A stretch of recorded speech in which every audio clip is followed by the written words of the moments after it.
Yam was just another ordinary guy, working hard as a mechanical designer for 20 years. A life of complete loneliness and little reward, until one day between life and death, something unbelievable happened. He woke up in another world, now as Rein Edgar, a son of a powerful duke in a place where magic is everywhere. But Rein knew he couldn't take advantage. With all the knowledge of the modern world in his head, he decided to use the technology he knew to transform that place, solve hunger, improve people's lives, and rebuild destroyed territories. He will use every idea, every tool, and every trick he learned in his old life. This new world also has several challenges and enemies in the shadows, extremely complicated alliances and decisions that can change everyone's entire destiny. He will use everything he knows to completely turn the game around, whatever the cost. "Get the respirator now," a doctor screamed desperately, poor thing. The team ran in organized chaos. Meanwhile, Yam, poor thing, was drowning in his own chest, panting like a fish out of water. His heart was beating uncontrollably. It felt like it was going to explode at any moment. The guy who spent 20 years racking his brain as a mechanical designer was now there, on a tightrope between life and death. All the work he had, the endless rush, in the end only brought disappointment. It's a painful loneliness, and now life had taken its toll. The crazy pace of work had destroyed his mental health, leaving the guy in this state. From birth, Yam's life was a series of ups and downs. A car accident took his parents, leaving him an orphan in the world. But even with everything against the guy, he didn't lose hope,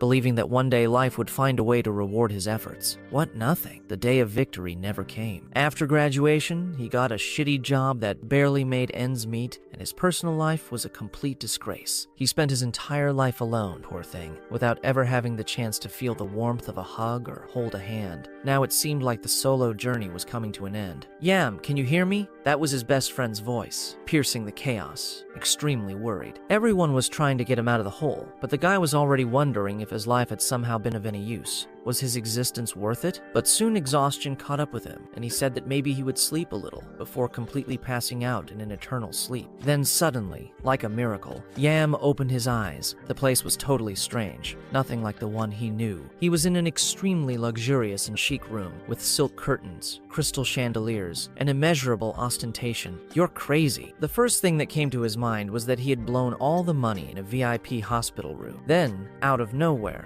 a notification appeared. "Welcome to the magical continent of Elda." The penny now dropped like lightning. He then concluded that he was in one of those isekais that he saw in anime. I think now he's in a fantasy world in a bizarre place. Yam discovered that he was now known as Rein. Extremely confused, he tried to understand what was happening, but the answers were completely empty. A week passed in this dream world, with servants doing whatever he wanted. Little by little, the truth began to emerge. Basically, from the looks of it, he had actually died and somehow reincarnated in the body of Rein Edgar, the youngest of the Duke of the Alen Edgar family. Rein had an older sister and brother who took care of him as if he were a little crystal. Poor little brother eats everything. You need to grow up and you can't become weak. His sister also insisted, pushing a plate full of food towards him, and soon after, the brother appeared with a shiny bottle, saying that it was magical water and would increase his magical power, and he had gotten it there for an extremely high price. After all, it was very rare. Even his mother got in on the vibe, giving him a new shirt that she had made herself. "Look at the luxury. How many of you received a shirt made by your own mother?" And she insisted that he try on the t-shirt. As the spoiled youngest of the Rein family, he lived in a privileged environment, but even with all this luxury, he felt like a fish out of water. I thought the Rays had gotten so lucky. To calm himself down, he thought that this was a kind of reward for the toughness he had in the past, in the other life. That world of Elda was a spectacle. Magic powered everything, from energy to buildings, and the Coral Empire, the largest human nation on the continent, was a mixture of several races, including elves and dwarves. Edgar's family had great influence, controlling a territory of 300,000 kilometers quartered. You're crazy. Their land was extremely fertile, had a huge castle, and a population of over 1 million people. As a noble, Rein had everything he could want: fine clothes, servants at his disposal. It's just that every time he looked in the mirror, he saw Yam's face. It was as if it was a reminder of his past life. One day, Ren's peace was broken by Leah, a beautiful and smiling maid, who came to tell him that his father wanted to talk to him. She took him to his father's office. Duke Alen was reviewing his land reports. Rein greeted his father extremely formally. He didn't expect it from a nobleman and waited for what he had to say. Rein Edgar, that was his father, and also the lord of all those lands. Rein looked at his son with an extremely serious face, asking if he knew why he had called him there. The atmosphere became tense, and Rein said he didn't know. The Duke leaned back in his chair, relaxing his face a little, saying that he was already at Rein's age to manage his own lands. Does he already know where he wants to start? Rein was now speechless, extremely confused. Inheriting land? What do you mean? Rein Edgar sensed her son's tremendous innocence and explained that it was a custom. A nobleman of Rein's age takes over a territory. The Duke got up from his chair and moved a little closer to a huge map on the wall. The land he will look after is in the northwest and is relatively safe, but the lack of mages has caused problems with the food supply. The room became a little more serious. Their territory was stable for now, but the future of the Coral Empire was extremely uncertain. Rein agreed with his father's assessment. The royal family was falling apart, politics was completely corrupt, and the nobles were at war with hidden forces. Since he was born, Rein has received care and affection like never before. This newfound love made him want to protect those who truly cared about him. The Duke observed his son lost in his thoughts and was also worried. Could it be that he thought it was too much responsibility, poor thing? Edgar, to ease the tension, assured him that his son was not alone, that he had an older brother and sister who would support him too. But Rein had an idea. He looked at his extremely determined father and asked his father if he could solve the food problem so that his territory would be a little safer. Edgar smiled excitedly. After all, his son thought the food problem was extremely simple. That food problem needed advanced planning, with extreme care. It wasn't just a matter of arriving and doing it. No.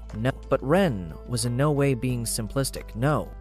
He was bringing together the knowledge of humanity, all the learning from the industrial revolutions. With an impressive confidence, he began to say that he would take responsibility for solving the hunger crisis, and Rein's journey into a new realm began. City Island, the territory he had gained, was a land full of potential, but also extremely full of problems. The north bordered the territory of Grand Duke Ryan, a declared enemy. To the west were the mysterious lands of the elves, and to the south was an unknown sea. The city's position transformed it into a battlefield, leaving the land barren and infertile. The poor, small population fought over already depleted resources. While the carriage took him to City Island, Rein was immersed in the documents of the new domain. Leia, his loyal companion, watched him with concern, and Rein knew that to revitalize that entire territory he needed to increase the population. After all, a crowd to work was the basis of any industrial revolution. He understood the size of the challenge he faced, but he believed he would succeed, without a doubt. Rein was starting from scratch again. He had a special skill that the system had given him, the ability to evaluate and find talent with tremendous ease. He had already tested this ability on his family, and had a good idea of how to find talent. His priority was to find special people who could help restore the territory. Meanwhile, Leia remembered the Duke's orders to her. Support Rein, and make sure he doesn't do anything stupid over there. She just hoped that Rein wouldn't turn everything upside down. In that city, the Lord's motion was extremely tense. One guy was super nervous, warning that the Duke's youngest son was arriving, and he then suggested taking some precautionary measures, but a guy wearing a mask sitting in front of him said he didn't need all that. Rein calmly told everyone to wait for new orders and not mess with Rein, at least for now. That guy's calmness was just a facade. He had pent-up anger, talking about making Edgar pay for past transgressions. He also had a blonde guy by his side. He was less calm, and this was Fred,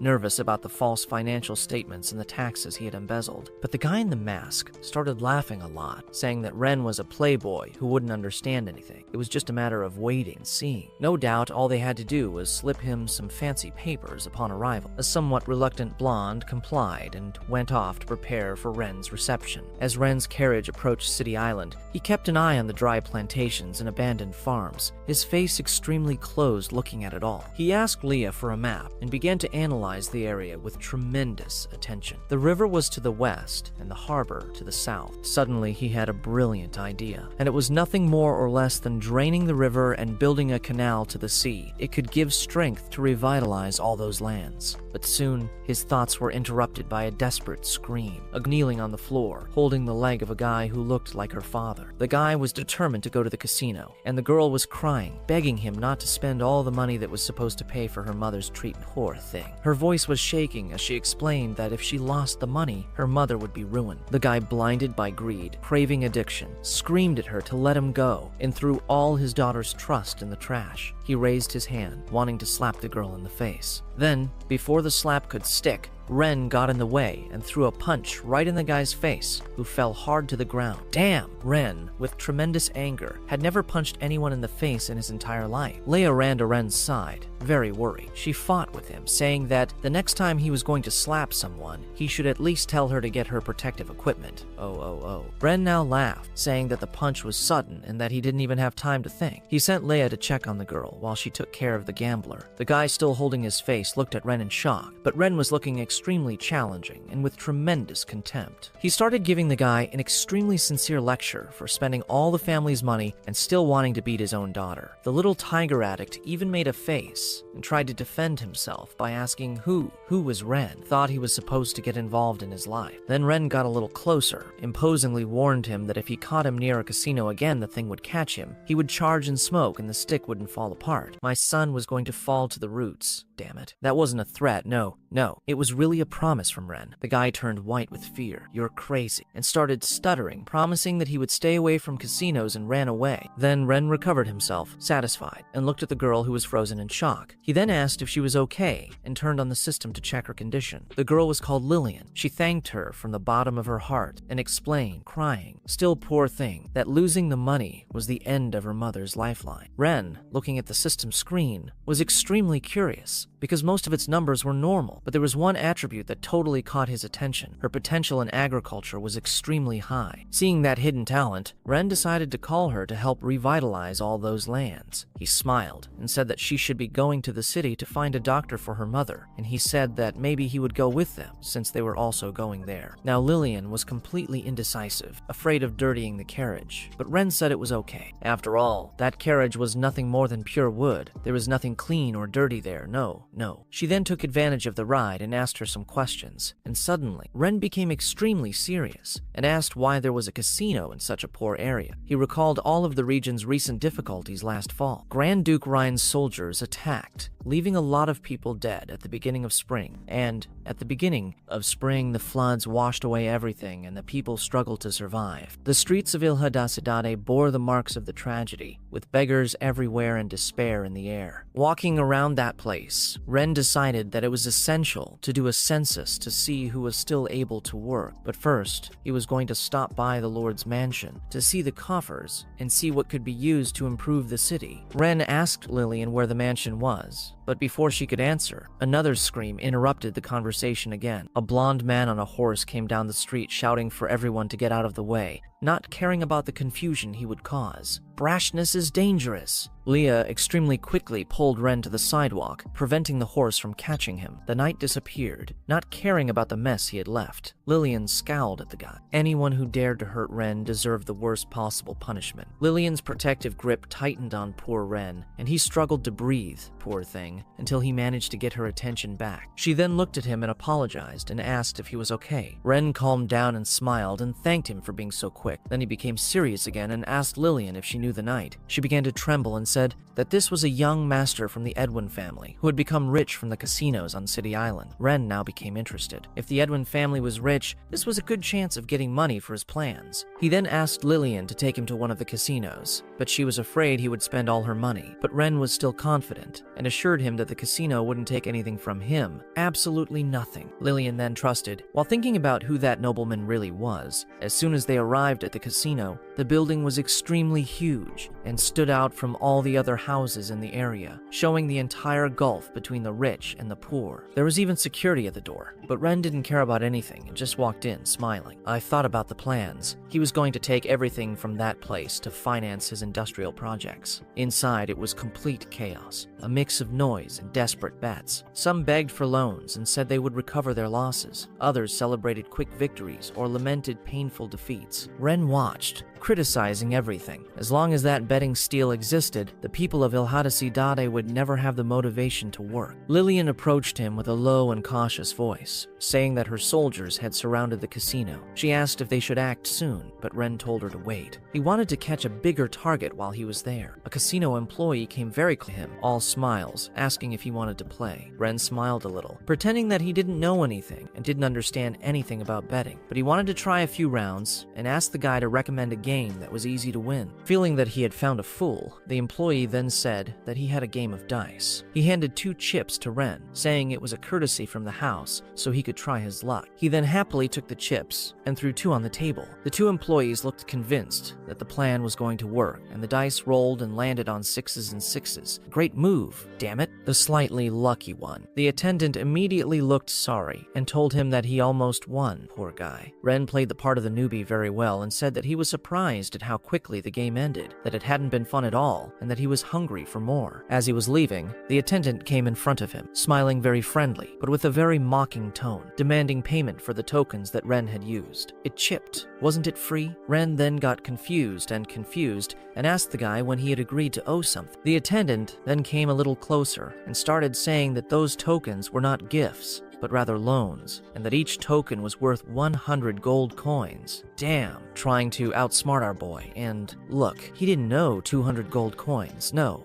there was a built-in jury, and with the interest, it was 250 gold coins. The attendant, smiling, already looking for the commission, told Rein to pass on the money and he could pay, but if he couldn't pay now, there was no problem. He could keep that maid of his as collateral. Lillian was outraged and began to accuse the attendant of lying, explaining that those chips were worth no more than a silver coin. The attendant was now pissed off and shouted at the security guard to hit her, but before he finished giving the order, Rein punched the guy right in the face, which sent him flying backwards, hitting a table. Then he recovered, straightened his clothes, and said that someone like the attendant had no morals to say anything there. The casino turned into complete chaos, with gamblers scrambling to catch all the chips that had flown to the floor. Rein just sighed looking at all that, saying that no one there would be of any use. Suddenly, a guy came shouting into the room, wanting to know who was causing the commotion. It was the same guy that Rein had passed earlier on the horseback ride. Rein gave a small smile. I finally caught you, the big fish. The guy's arrival made the chaos end immediately. He looked at everything with a disgusted face and told the security guards to teach the troublemakers a lesson without thinking twice. The security guards then started beating whoever was nearby without paying attention to the cries for mercy. The rest of the world watched in fear without the courage to get involved.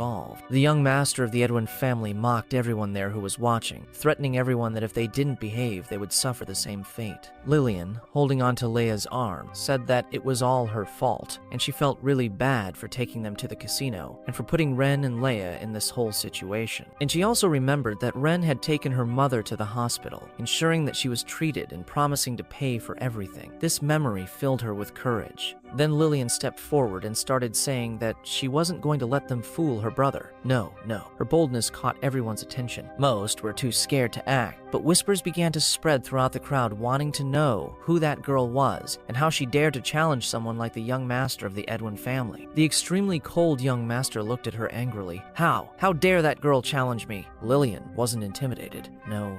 And accused that guy of using the casino to exploit and destroy families in that region. Taken by all the hatred and anger, the young master advanced towards her, but Lillian didn't move an inch, protecting Rein with her own body. But before he could hurt her, Rein stopped the attack by grabbing one of his arms. And then Rein used his new system ability to evaluate that guy's numbers, and the results showed the lowest attributes possible, just 5 loyalty points, and an extremely cruel and bloodthirsty personality. Rein recognized Edwin's family as a threat capable of betraying at any time. The young master looked at Rein and started accusing him of not respecting the casino rules. Rein calmly released his arm and replied that he didn't really understand the rules in that world. The strong ruled everything and created the rules. The young master began to mock, fully convinced that he was the strongest guy in the city, and asked if Rein really dared to oppose him and if he knew who he was. Rein remained extremely firm and responded with tremendous confidence that he didn't need to know who he was. No, what mattered was his own strength. And after all, his fist was bigger. Without a doubt, his word was the law. With that said, he clapped his hands telling all the soldiers to invade the casino. The scene completely changed to a huge banquet banquet held in Ren's honor. There were the most important and most influential figures in the entire city, each with their own plans. Among the guests was Lucas, the head of the prestigious family. Lucas had planned to join the city lord during the banquet to teach Ren a lesson and also to try to get a little closer to and later manipulate him to his liking. But he was quite confused by the lord's absence, frustrated. He then realized that he couldn't trust the lord's incompetence. He needed to completely change his plans. As the banquet hall buzzed with whispers, everyone whispering and gossiping, a guy then shouted, announcing Ren's arrival to everyone. The atmosphere changed completely, becoming tense and silent. Everyone remained silent, watching Ren. He entered and caught everyone's attention, and the guests soon changed their behavior completely. The head of the Raven family ran to introduce himself and give Ren some gifts, and the other guest, the head of the family Joseph, introduced his daughter, hoping to gain Ren's favor. But Ren's frown silenced the entire room. He told everyone to calm down and said it was time to make some things official. He gave a signal to the butler, who brought a huge plant. A strange object caught everyone's attention. Still pointing at the plan, Ren began to explain that it was a dam project that he had scribbled that afternoon, and he said he was going to hire experienced craftsmen to build the dam and refine the details. The hall was filled with whispers again, as the guests exchanged confused glances. Someone asked what a dam was, thinking it was a type of fishing tool. Ren told everyone to be silent again and asked Lillian to show a map of the region. With the hall silent, he began the presentation. Ren began to explain that during the research he had done on City Island, he had discovered the root of the problem, the annual flooding because of a poorly created canal in the north. By building a dam there, they could control the flow of water, irrigating the fields in drought, and releasing excess rain to prevent further flooding. Lucas, listening with tremendous attention, couldn't help but be extremely impressed with the size and intelligence of plan. He realized that if the dam was built, it would greatly increase the city's food production. He recognized that Ren had a strong and innovative mind. The older man asked how the project would affect them, and Ren began to calmly say that he needed their money to pay for the construction of the dam. Everyone was shocked, causing a wave of complaints. Many protested that they were too poor to be able to contribute. Lucas remained silent, thinking that despite being intelligent,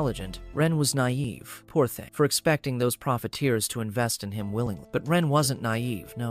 While they were thinking, with a smile he remembered that there was no need to fear poverty since he had a plan to make everyone rich. Ren began to reveal that earlier he had broken into a casino and confiscated almost 50,000 gold coins. He said he had several other casinos on City Island hoping for the same luck. That revelation left all the guests extremely stunned, and they began to think about the consequences. Some even whispered, worried about losing the casino's money. Others hoped that the confiscated casino was not one of their investments. It was clear that the biggest casino on City Island was owned by Lord Audrin, and that Ren had just made an extremely dangerous enemy. Lucas, appearing calm but inside burning with fury, took a step forward to confront Ren. He accused Ren of acting illegally by shutting down a legitimate business without permission. Lucas continued saying that the Coral Empire's laws could not be broken, and also talked about the consequences. Other guests also agreed, and his words spread throughout the room. Everyone there started to accuse Ren of overstepping his authority, and said that casinos were honest companies. A crowd became brave supporting Lucas's objections. Ren wasn't bothered at all by the protests. He remained extremely calm and firm in his words, and looked around the room and said that when he had asked for money, everyone played poor, but now that he had offered a chance to earn money, were they worried? He began to say that most of them were complicit in the casino's operations, and warned that this was the last chance for them to save their reputation, or he would resolve everything himself. Ren's soldiers advanced, taking all of Ren's authority. Lucas spoke on behalf of the entire group and began to insist that the Grand Duke would never tolerate all of his son Ren's reckless actions. Others agreed, asking Ren to think about his way of acting and act more cautiously. Ren smiled, seeing that the plan was unfolding perfectly. He, with tremendous authority, began to say that he would be happy to discuss the laws with them, but with a calm and firm voice and giving an order, he ordered someone to help clarify the situation. Everyone was silent. Discomfort was visible on their faces, while they waited for what Ren had planned. Because of Ren, all the guys who had been caught in the casinos were brought to the salon. Lucas, still sitting among the nobles, was immediately surprised by their presence. Those two were always on his side, and their appearance was quite unexpected. Lucas became extremely quiet and began to suspect that something had happened to his son. The guys were brought in tied and gagged, unable to do or say anything. Ren still calmly looked at Lucas and asked if he recognized any of them. Lucas remained neutral and denied knowing any of those guys, and continued asking Ren what he meant by the question. Ren then smiled and reassured Lucas. "Relax a little, my brother. You don't need to be too tense. tense. After all, it's no big deal. Those two guys had only tried to murder him the day before. He looked straight into Lucas's eyes and continued saying that the guys had claimed to control City Island, and even suggesting that he had an extremely powerful supporter. Lucas's face now closed immediately, trying to maintain his composure, but cold sweat quickly appeared on his forehead as he tried to hide his nervousness. Rein ordered the soldiers to untie the two guys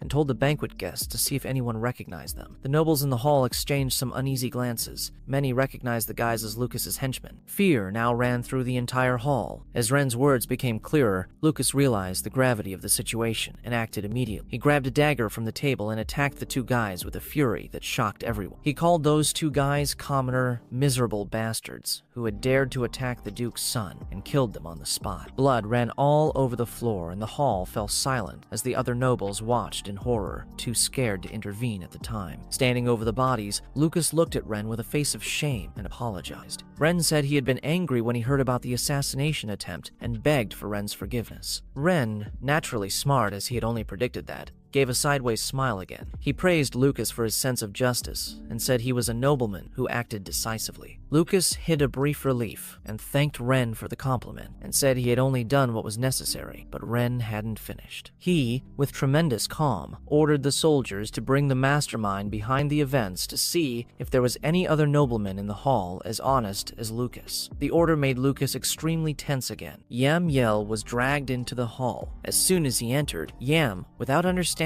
anything, started cursing all the soldiers to let him go. He bragged about his father's influence and threatened everyone there would pay when he got free. Damn it. Lucas now went into shock when he saw his own son. All of Yell's arrogance disappeared when he understood why they had missed the banquet. Seeing his henchmen thrown to the ground, Yam exploded in anger, insulting Rein and threatening to torture him once he was free. Rein, not at all shaken by those words, chuckled and said that Yell not only wanted to kill him but also seemed eager to make him suffer. Yam still boasting that no one on City Island dared to oppose him and that Ren's death was inevitable. Rein looked at Lucas asking if he agreed with his son's words. Yam, not knowing who Rein was, laughed and mocked him even more. With Lucas about to reveal Ren's identity, he was interrupted by his father, already desperate. He completely scolded his son, calling him disobedient and ordering him to kneel in front of Rein while he still could. When his son hesitated to kneel and humiliate himself, Lucas forced him to fall on his knees in front of all the nobles. Lucas begged for Ren's mercy, offering all of his possessions in exchange for his son's life. It was only then that Yell realized his mistake, poor guy. He remembered his father's orders for him to be friends with the Duke's son, and fear now filled his eyes as he finally understood Ren's true identity. He started stuttering and apologized immediately, and swore he would never act like that again. His never seems to be extremely short, right, subscribers. Rein continued with an extremely cold expression, and without a hint of mercy in his words, and told Yell that his soldiers and his authority were proof enough of his status. Lucas joined right away, swearing that the Yell family would serve Rein loyally, and offered to hand over all the assets they had obtained illegally. Rein, not at all shaken, said that he would accept delivery of the goods. He guaranteed that if he kept his promises, his family would be safe. Relieved, Lucas thanked Rein. Rein looked at the city lord and realized that his influence had completely diluted among all the nobles. Knowing he had little choice, poor thing, Lucas started whispering to Rein about a conspiracy against the Duke. He revealed that Lord Audrin was plotting with external enemies to betray the city.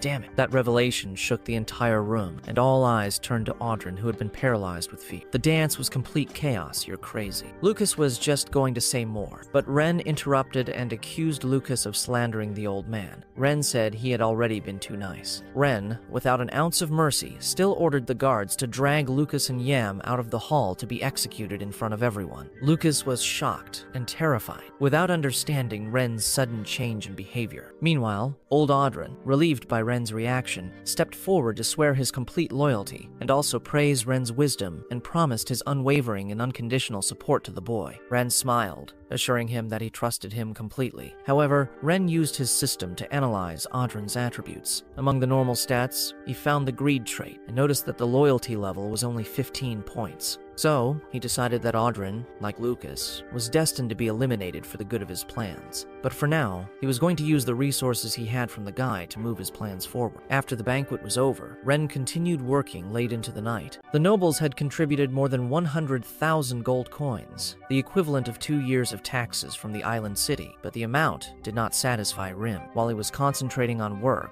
Alia entered the office with a cup of tea. She placed the cup on the table and saw the satisfaction on his face. Rim picked up the tea and began to say angrily, asking if he had realized how rich the nobles actually were. Alina didn't answer the question. Instead, she brought more worrying news. She asked what Rim was going to do about Lucas's revelation at the banquet, about Lord Eldridge, and his plans to betray the city. That put Rim in serious danger. Rim told her to stay calm. He said he was sure of Eldridge's betrayal, but that it was not the right time to confront him. When Alia asked why, Rim stretched and replied that Eldridge's network of influence was still a mystery. Acting without thinking would only cause unnecessary chaos. For now, it was best to let the old man believe that Rim was young. He was an ignorant young lord, unaware of the threats surrounding him. The next morning, Elder Eldridge met with the guildmaster, Malcolm, at the Mage's Guild. He handed Malcolm a piece of paper. After reading it, the guildmaster's face contorted and trembled with such anger. "Are you crazy?" Malcolm slammed the paper on the table, calling the situation absurd. A calm and calculating old man asked him not to exaggerate.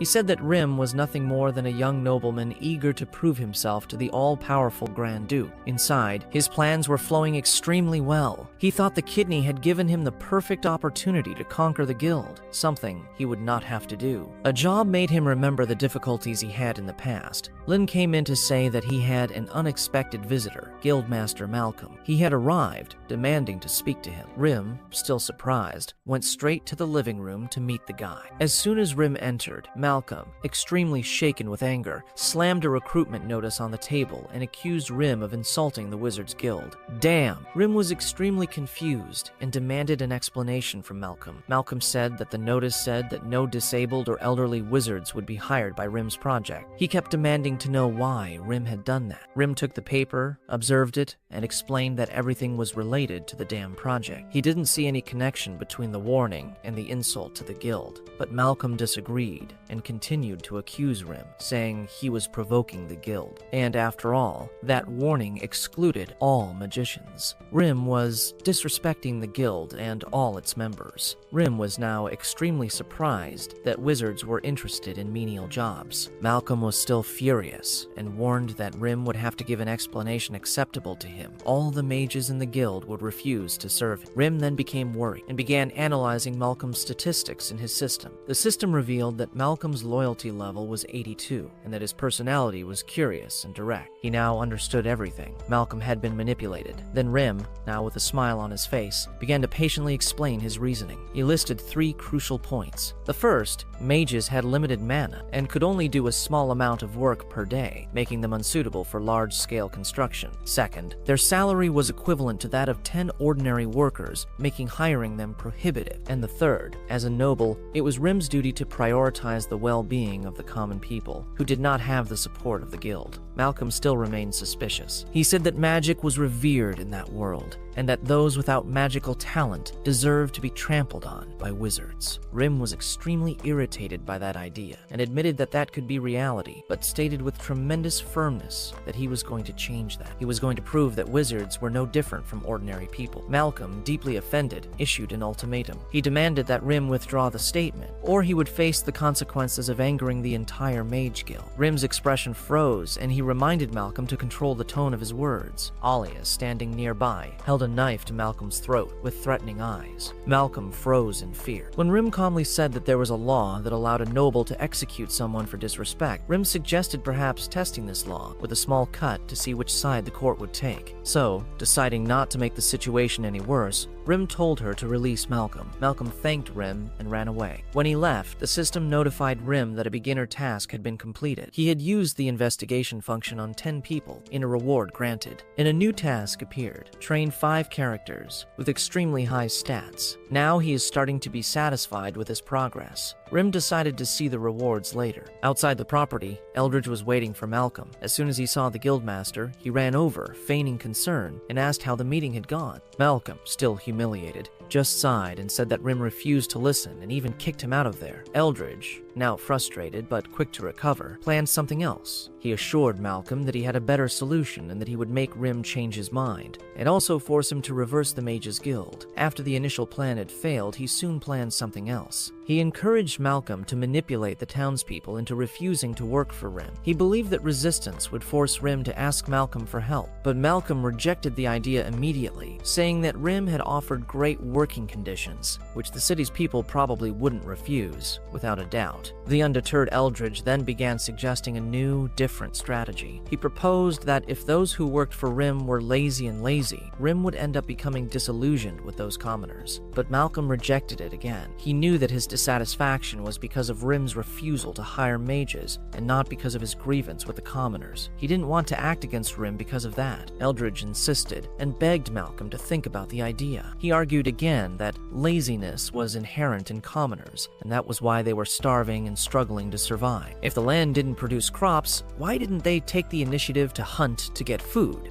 He said that no matter how much the commoners pretended, they would never work hard for Rim. Malcolm, still extremely reluctant, agreed to test the plan. Meanwhile, Rim's recruitment notice had been placed in the city center, attracting attention from a crowd of people. Everyone gathered to read the curious announcement, with the new lord's plans to build something and the call for workers. When they read the notice, they were surprised that the job offered an 8-hour working day, from 9 to 5. Perfect. And look, 3 hours of meals a day and a salary of 10 coins. Damn, that was a lot back then, man. A young man in the middle of that crowd was very skeptical, asking why the new lord was being so charitable and generous. The others there were also skeptical. They thought it could be a scam. Many began to remember how the nobles had deceived them in the past. Some said that even working in those conditions could be dangerous and could even cost them their lives. At that moment, Lillian took a step forward, and with an extremely firm and determined voice, she defended Rim, saying that he promised to improve everyone's lives. Her sincerity was met with laughter and mockery. The crowd completely rejected that woman's words, and they called her a naive, poor thing for trusting a nobleman. Even Lillian's father joined in to accuse her of having been bewitched by Rim, but she naturally, knowing the Lord, ignored all the comments from that crowd, and also from her father. Amidst all the mockery, Lillian signs up for the dam project.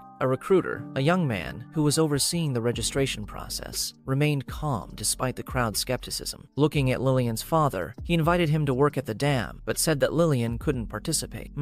Confused, Lillian demanded to know why she was being excluded. Holy crap. After all, she was extremely healthy and capable of participating in anything. The recruiter explained that Rim had set rules, which prohibited anyone under 18 from working. He also emphasized that hiring minors without Rim's approval could lead to severe punishment. He then began to hand an application form to Lillian's father and reminded her of the terms: 3 meals a day, an 8-hour day, a salary of 10 coins a day. If there was no further doubt, he invited Lillian's father to sign the form and start the workday the next day. Lillian, despite being disappointed, poor thing, was encouraging her father to do his best and avoid any trace of laziness and take care of the mother. After all, her illness made it impossible for her to do any type of thing, and it was a heavy task. Before Lillian and her father could leave, the recruiter was shouting for them to come back. Lillian's father, surprised, stopped and asked what had happened. The unconcerned recruiter said he had heard his father say that his wife was very sick, poor thing. Lillian's father began to explain that his wife couldn't work because of her illness. A recruiter smiled kindly and said he wasn't asking her to work. He explained that Rim had arranged for the workers' families to stay in dormitories during the project, and now the father was extremely confused. The recruiter continued explaining that the dormitories were temporary housing for families participating in the construction of the dam. When the project was finished, the families could return home. He was now extremely moved by such generosity from that young master. Lillian's father was moved and knelt down expressing gratitude to the recruiter, but the guy was very quick to help him up, saying he didn't need it that much. And after that, he offered to show them the room so they could choose where they wanted to stay. The people of that city, who had seen everything, were surprised to realize that Rim's promises were completely true. They started flocking to sign up to work desperately for an opportunity. The square turned into complete chaos. As people scrambled to register, meanwhile, in his office, Rim was looking at the system updates, and lo and behold, a notification appeared out of nowhere. Congratulations, you won the lithium battery project from the newbie gift pack. And instead of being excited, he became extremely extremely angry. What is the logic of this system? How is he going to get a battery before a generator? Damn, a battery without something to put energy into it is useless. Did the system want him to summon lightning after that to charge that battery? But maybe the wizards could, right? After he vented all his frustrations, he calmed down and started thinking, task of training 5 people with extremely high stats. He had no idea where to find these people. And at first, he thought about training Lillian, but looking at her data in the system, he realized that she had already reached her limit and had no more room to grow, fortunately. After analyzing the other options, Rim began to understand that the best thing to do was look for talented people on the island in the city. While Rim was thinking about his next steps, someone knocked on the door and Alia's voice, shouting from the other side, announced that Lillian had come to see him. Lillian entered the room with tremendous concern written on her face. Something was wrong at the construction site. Workers were becoming too apathetic to work. Rim was extremely surprised and asked her to give more details. Lillian said she had seen it when she went to visit her father. She had noticed that none of the workers had the energy to do any tasks.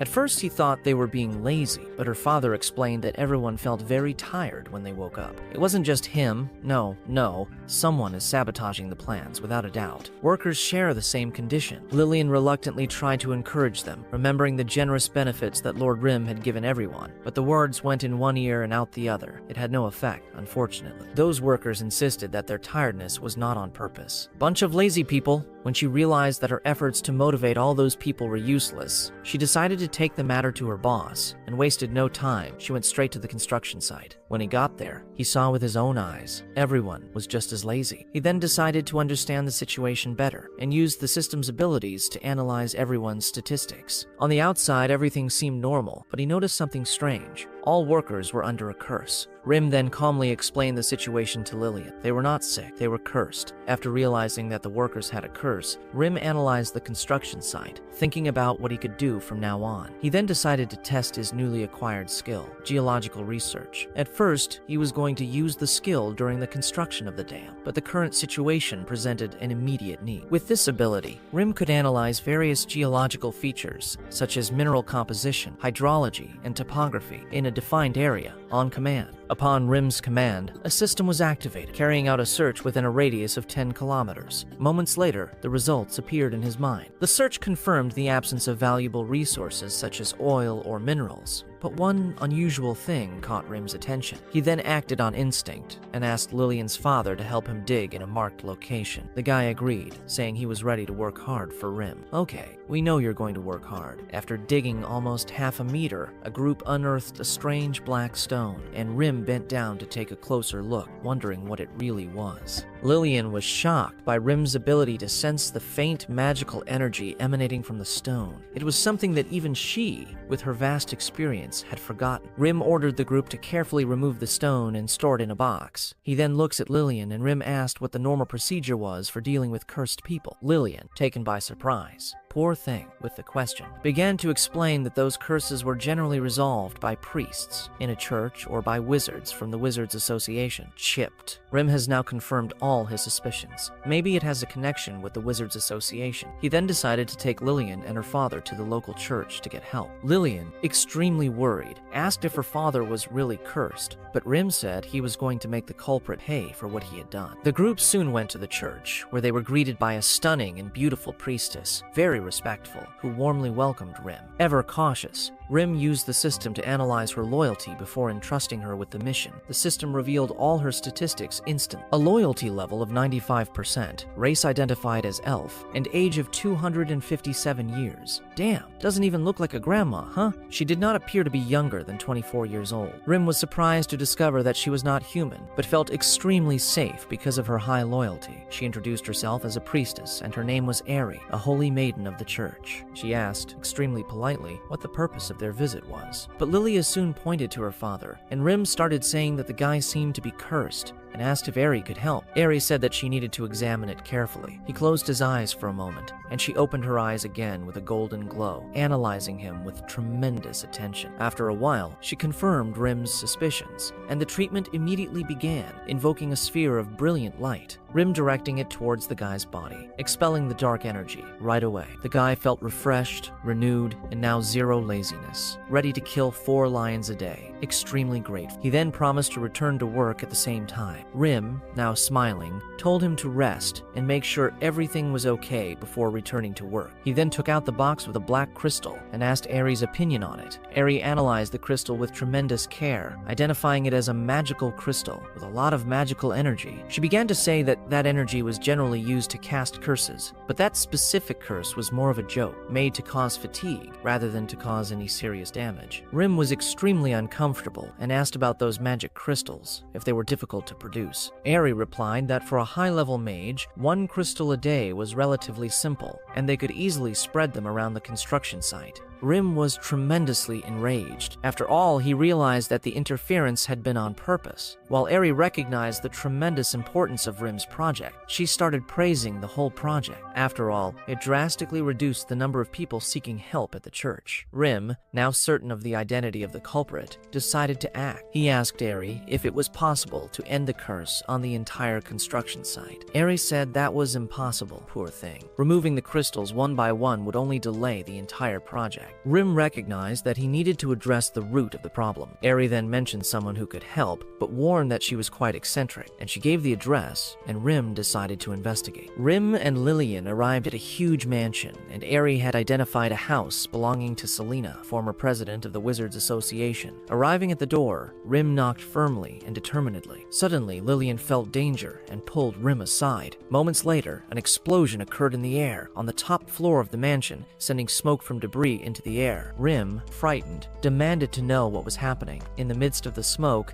a stunning, passionate woman appeared with a frustrated voice. She began to curse the failure of the experiment and promised that it would succeed, even if it meant blowing up the entire island in the city. After entering the house, Rim calmly explained the problem to Selena, asking for her help, but she refused outright, saying she was more worried about her research. After all, a new magical device was much more important, and he didn't have time to deal with other people's problems. Rim, extremely curious, asked her to explain better what she was doing. Was it some kind of magic wand? Selena, mocking as can be, started criticizing our boy. Apparently, he has a very limited view of things, doesn't he? Not to say her. Lillian, extremely cold in her own way, came forward immediately, warning Selena to be careful with the tone of the words she used when addressing young Master Rim. Selena was immediately irritated with Lillian. He looked at her and commented on Lillian's impressive magical power. With a smile on her face, Selena suggested that Lillian stay as her assistant. In return, Selena would promise to help Rim when her research was successful. Selena then began to exhale all of her power, and the lightning exhaled from her. And Lillian, unfazed, prepares to fight back, saying that she was going to teach Selena good manners. Rim entered the middle of the two, asking Lillian to move away. He remembered that they were there to help and not to start a fight. "Calm down, daughter." He started looking at all of Selena's messy workspace and asked if she had created the objects scattered on the table. He wanted to know if they were magical devices. Damn! Selena, her eyes shining with pride, said yes. Everything on the table was a failed product. She was trying to create a magical device that sealed the lightning element magic within her body. Rim was surprised and amazed by that concept. Comparing it to electrical energy storage, Selena said yes, that was it. She started saying that the explosion from before was because one of the devices she had created couldn't handle all of her power, and he dismissed him again and said he needed to rest to continue all his research. Rim was thoughtful for a while, and before making a proposal, he told Selena if he helped her create the device she needed, she would have his help with her problems, and also with his problems with the Wizards Guild. Selena didn't believe the young master's words. Skeptical and extremely irritated, she rejected the idea right away. He said that her research was much more complex for someone like him to solve.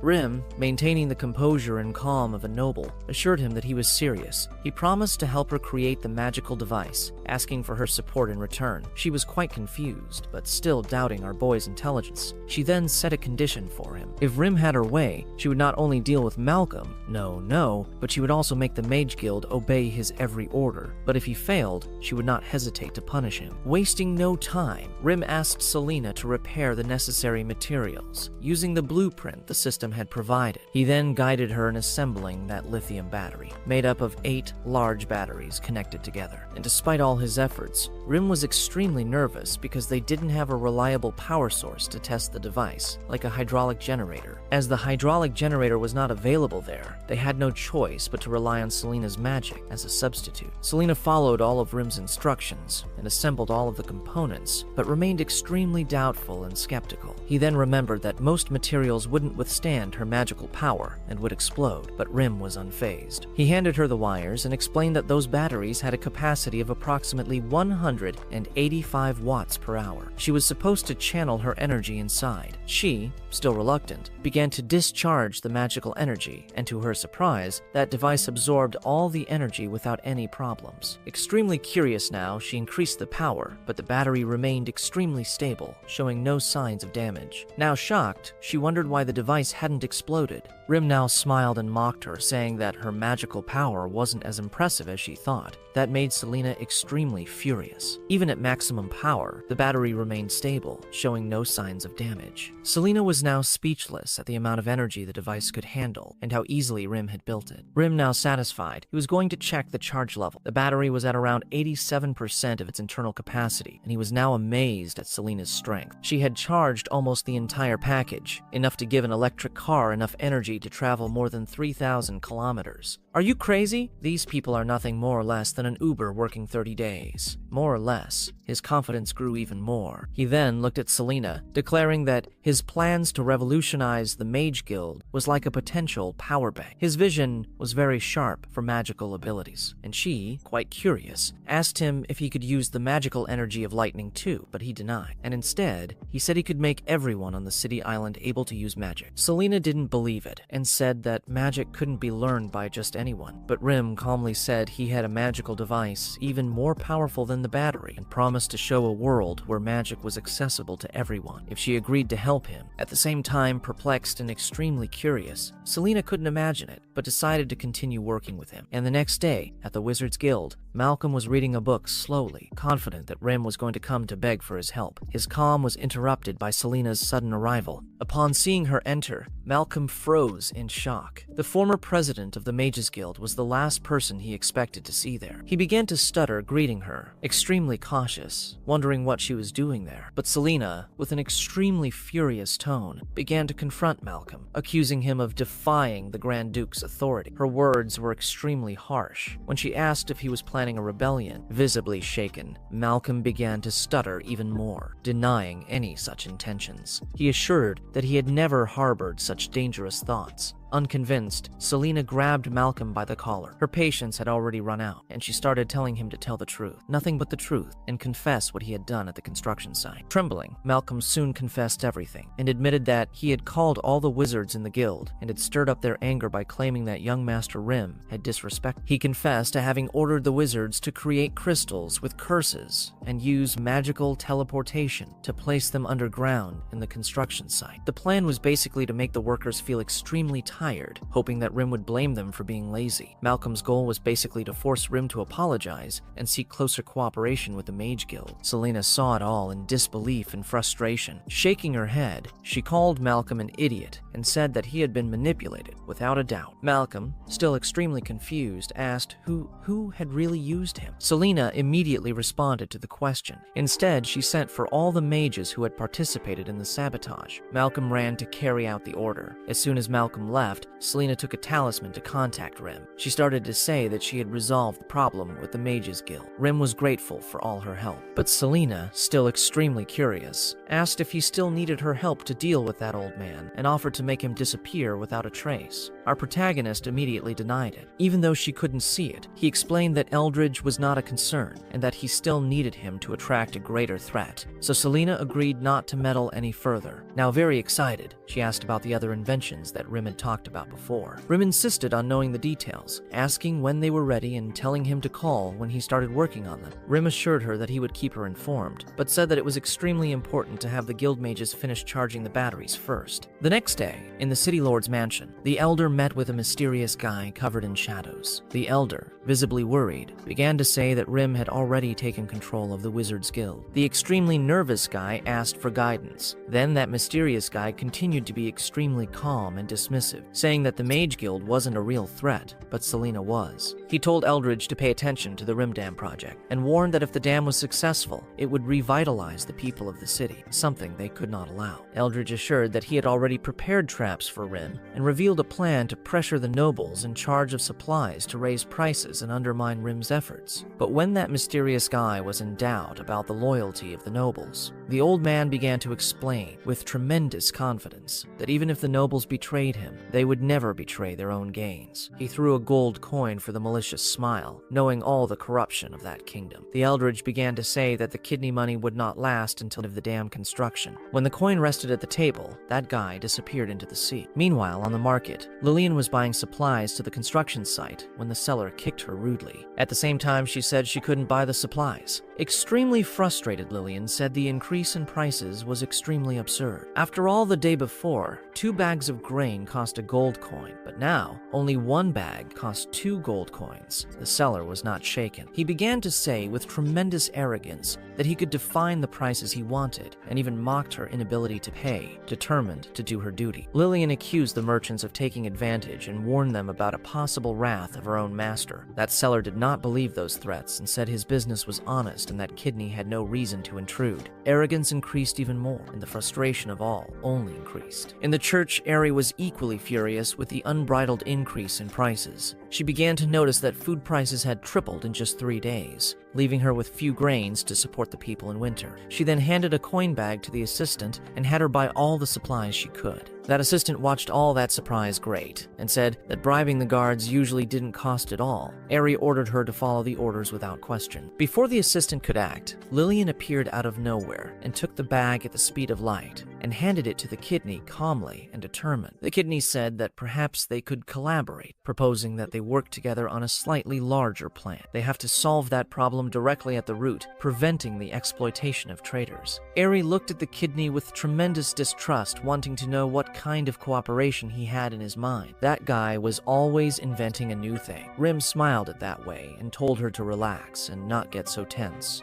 After all, he knew she was an elf. Ari, still very worried that the kidney had discovered her true identity, kept the composure and denied, insisting that an elf did not live in a human city. Rim did not shake himself and threw the coin bag back to Ari and assured that he had no evil intention against her or those of his kind. Ari, avoiding the subject, changed again, asking what kind of cooperation he was proposing. Rim now pointed to the bags of food in a cart that was nearby and explained that he wanted to work to solve the problem of food supply in the city. Even respecting the kidney determination, Ari doubted his ability to face such a rooted problem. She still dubiously said in the can, making Kidney ask why she felt that way. Ari explained that food supply in the city was controlled by 4 important families who sent in the city over a century. Those families controlled prices, and their influence unshakable. Even though he had used armed banquet tactics to intimidate some of them, they were extremely cunning individuals who would undoubtedly find some way to suppress their losses. But Kidney, deeply curious about her knowledge about the city and all functioning, she interrupted. Ari admitted that he had lived on the island of town for over 120 years, and that he understood her complexity well. She also said that if the kidney had eliminated the Enen family in the banquet, it could have had the chance of reconciliation, but it was now too late. Ari also said that because of war and natural disasters, food was already scarce. If prices continued high, her tribe would have difficulty surviving in winter. Kidney interrupted it once again, and he told Ari that in 2 weeks the prices of all food on the island would drop drastically to a lower level than before the recent increases. Already at the mansion of Augustus, ahead of the Klein family, a celebratory meeting was taking place, and Augustus expressed all his gratitude to Henry for the support and recognition that their partnership had brought extremely high profits. The others in the room thanked him as well, raising their glasses to toast Augustus's absolute success. The atmosphere was exalted. While the group was enjoying their recent gains, confident in their strategy, their celebration was interrupted by a servant announcing that Henry had invited them to a banquet at his mansion. One of the guys was scared by the news and asked nervously if Henry was planning to punish them. Looking at Augustus, he asked for guidance on how they should act. Augustus calmly, extremely calculated, said that they didn't need to worry about anything. He began to explain that their food trade was legal and protected by the system they had established. Augustus further added that as long as they didn't challenge Henry openly, they wouldn't be in danger. No. And look, the strength of their 4 families was was immense, and not even Henry had the authority to change food prices. With that, the entire group became more relaxed and calm, agreeing that their position was extremely safe. Augustus continued saying that if Henry tried to put more pressure on them, they could lower the prices a little, maybe 5 copper coins. However, he warned that any type of betrayal would bring severe consequences. Then, with renewed confidence, Augustus told the entire group to prepare the banquet. Despite their initial surprise at his insistence on wearing tattered red clothes, they followed his example. At Henry's mansion, a servant announced that Augustus and the guests had arrived. Henry then ordered the servant to invite them in and make sure the kitchen had enough food ready for the table. Now extremely cheerful, he thought to himself, how poorly they played the role while maintaining their composure. Henry greeted them, extremely ironic, and look, very surprised. He began to say that it was unexpected to see nobles who controlled the city's food supply looking so insignificant. Augustus quickly responded by praising all of Henry's projects and saying that he also wanted to contribute to the greater good. Another guy joined the conversation, explaining that under Augustus's leadership, they had donated money to Henry's initiatives and sold food from their warehouses at the lowest price possible, even though they were making a loss to help the citizens. These guys don't have a CNPJ, no? It says NGO there, yes. Poor things, right? He knew and understood all of Henry's financial difficulties, and that at the current price of 2 gold coins per bag of food, they were already selling at a loss. Others also agreed, supporting Augustus's statement. Was Rim really trying to raise the price of food? Rim calmly used his authority, saying yes. He explained that in addition to the prices rising to 4 gold coins, he would receive a 30% commission on all sales. When Henry announced that the price of grain would increase to 4 gold coins per bag with a 30% commission for them, Augustus was visibly confused. Damn! He asked if Henry had made a mistake. Henry repeated it again and said that the commission would be set at 30%, and that was it. Augusto, upon hearing all that, and the other nobles, exchanged extremely enchanted and greedy looks. At first, they had underestimated Henry, thinking he was just another inexperienced young lord, poor thing. Now they believed he was a smart businessman like them. They came to see Henry as someone who understood their interests, and that with his support, their business would prosper greatly. Just look, their regret caught up with them for not realizing his cunning sooner, and for having sided with him sooner. Augusto, despite being excited by Henry's words, knew he couldn't act without thinking, no. Raising too many prices could harm his interests, and with that in mind, Augustus said he was concerned and thanked Henry for his understanding and asked when the official announcement would be published. And look, Henry had already prepared all that and told Lillian to deliver a document to him. And look, he said that he had already written everything earlier and it would be published after the meal. And Augustus all assured him that he would never be disappointed. After the banquet, the nobles gathered again at Augustus's mansion. And look, that unexpected meeting with Henry had left them perplexed, and they were discussing whether they should report the news to Eldred, and realized how strange it was that Henry was increasing prices instead of decreasing. And look, they were completely bewitched and thought Henry was being motivated purely by greed. Augustus didn't believe their doubts. No, and he just called it a golden opportunity. He also remembered that if many people knew about the plan, their profits would decrease significantly, and assured that Henry was just a poor child, using benefits to attract them and encouraging them to keep the high prices secret. A huge fortune was within their reach, and only a fool would let it pass. After all, this was a golden opportunity, and they couldn't let it go. No.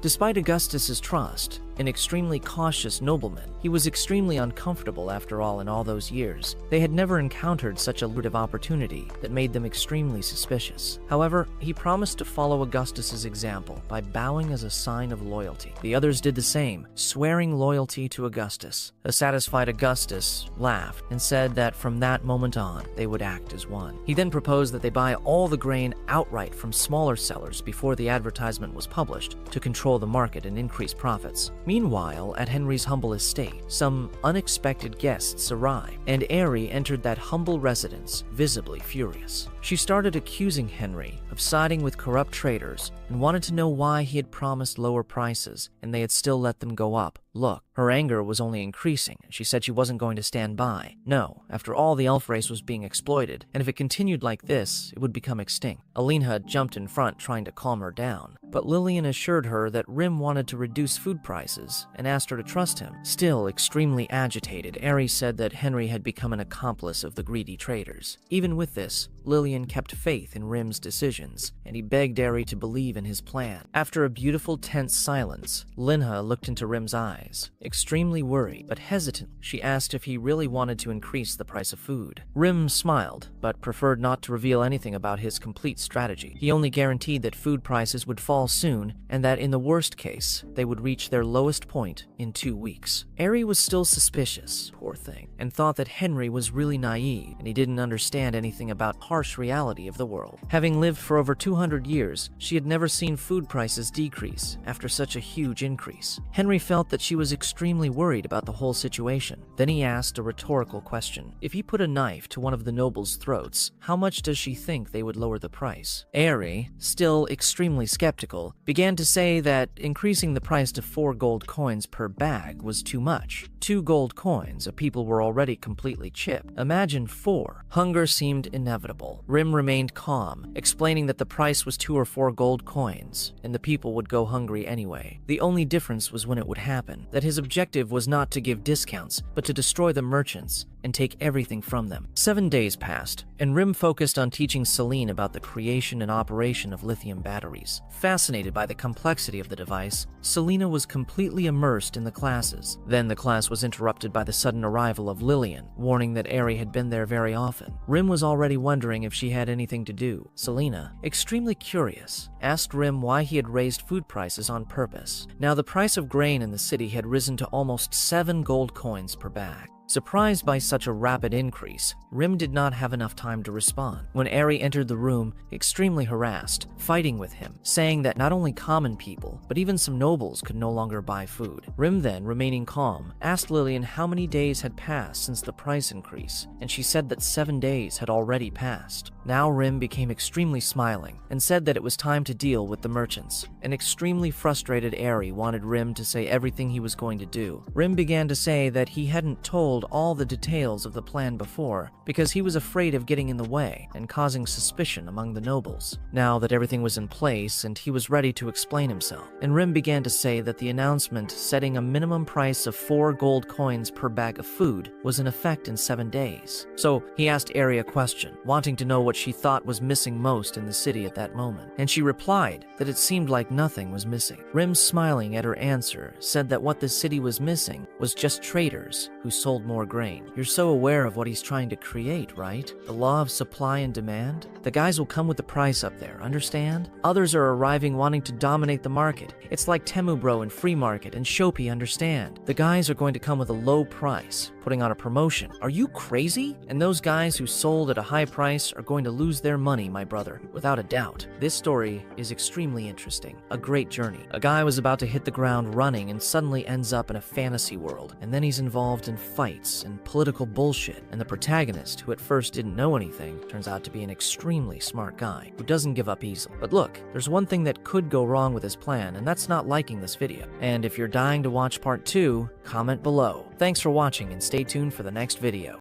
Damn, look at that nun's face. Like, I can't believe it.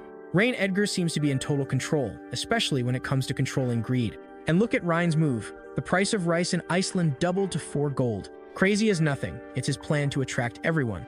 And didn't Rein get it right? The news flew.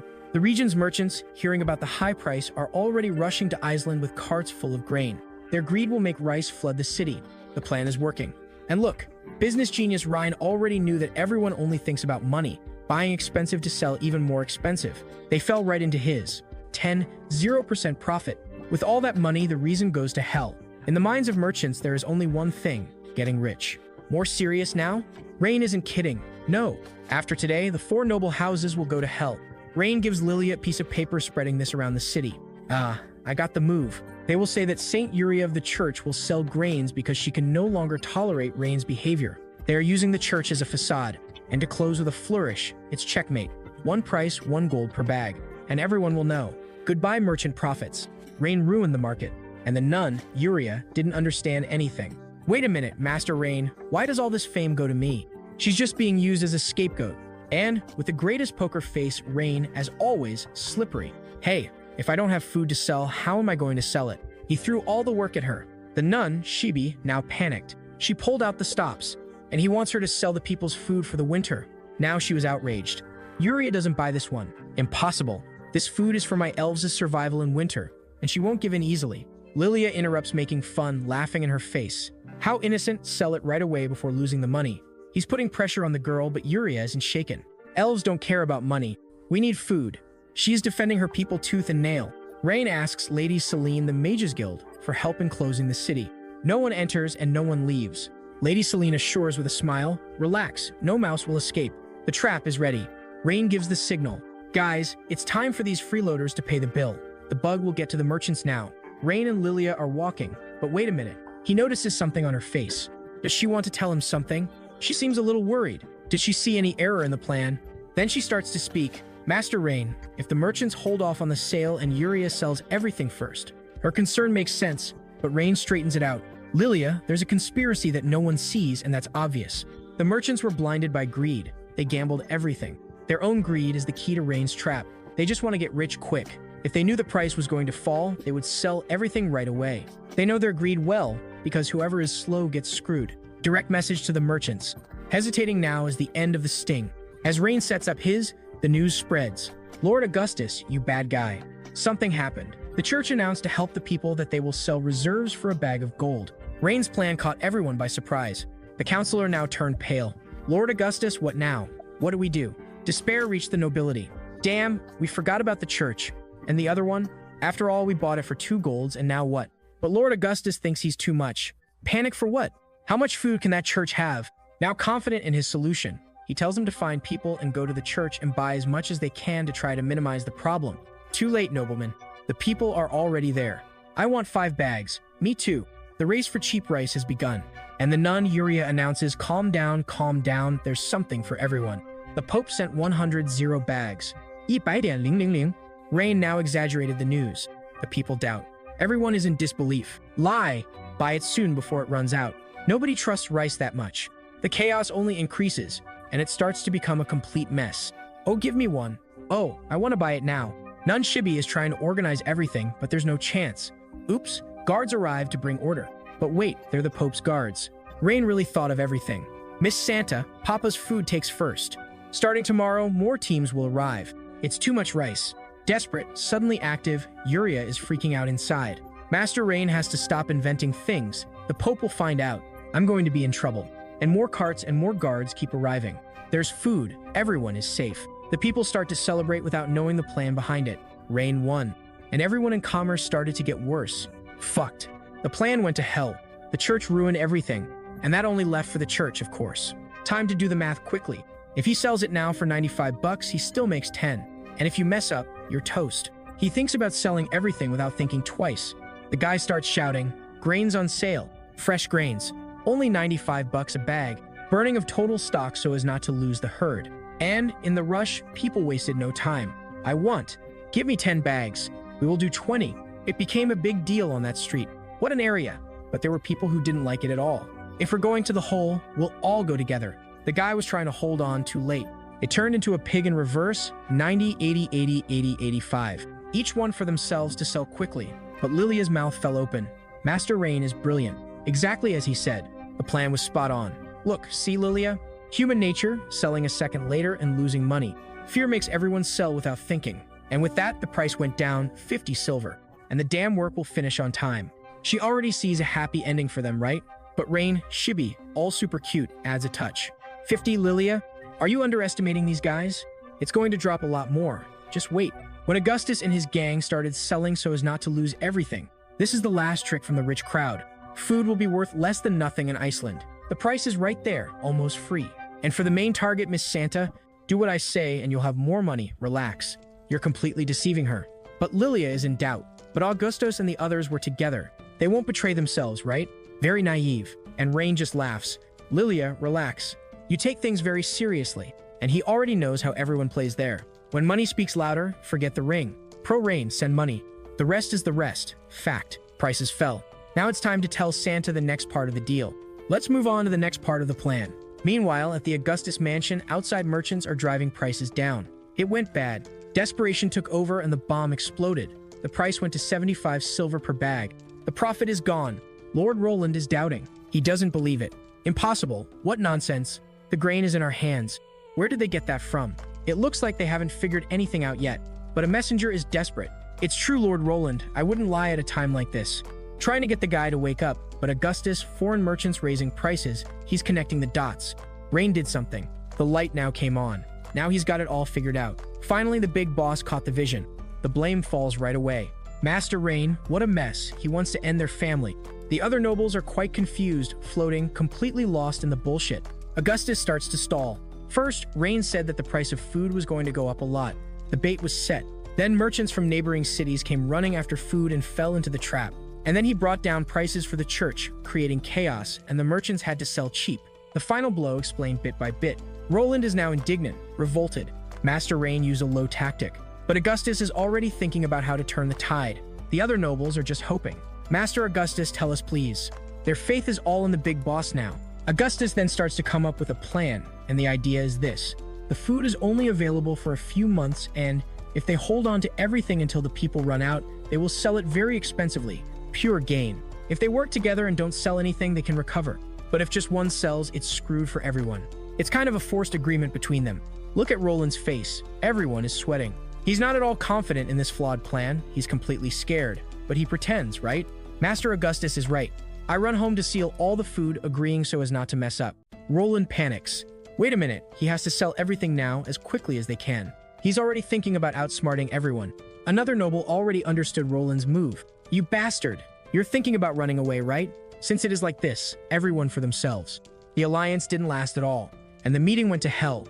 Lord Augustus, we will go back and fend for ourselves.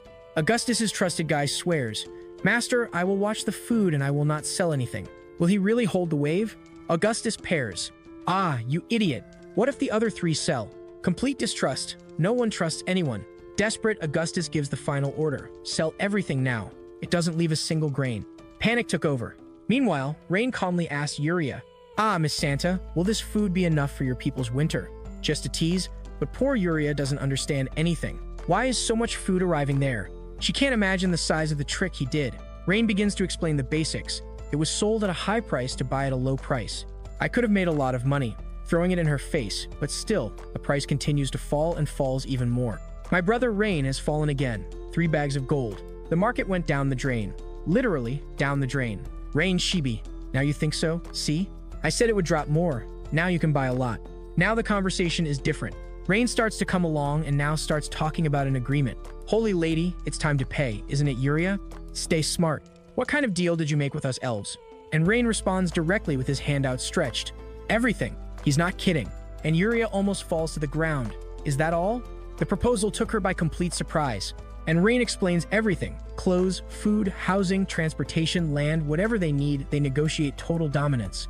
Yuria tries to escape. It's a lot. She needs to talk to the queen, but Rein insists. No problem. Set up a meeting and he wants it for yesterday. Yuria wastes no time. Please take this letter to the queen appealing to elven royalty. Apparently, Rein won't dominate so easily. Rein is already thinking about the money. After this crisis, the nobles of Iceland will be left in the lurch for a long time. One less problem. Rein begins to reflect on the guild and church, and the control only increases. The Mage's guild is already in his hands, and the church is just a matter of time. Power begins to concentrate, but there is still Lord Eldritch with the army and taxes. He needs to control the army and infiltrate.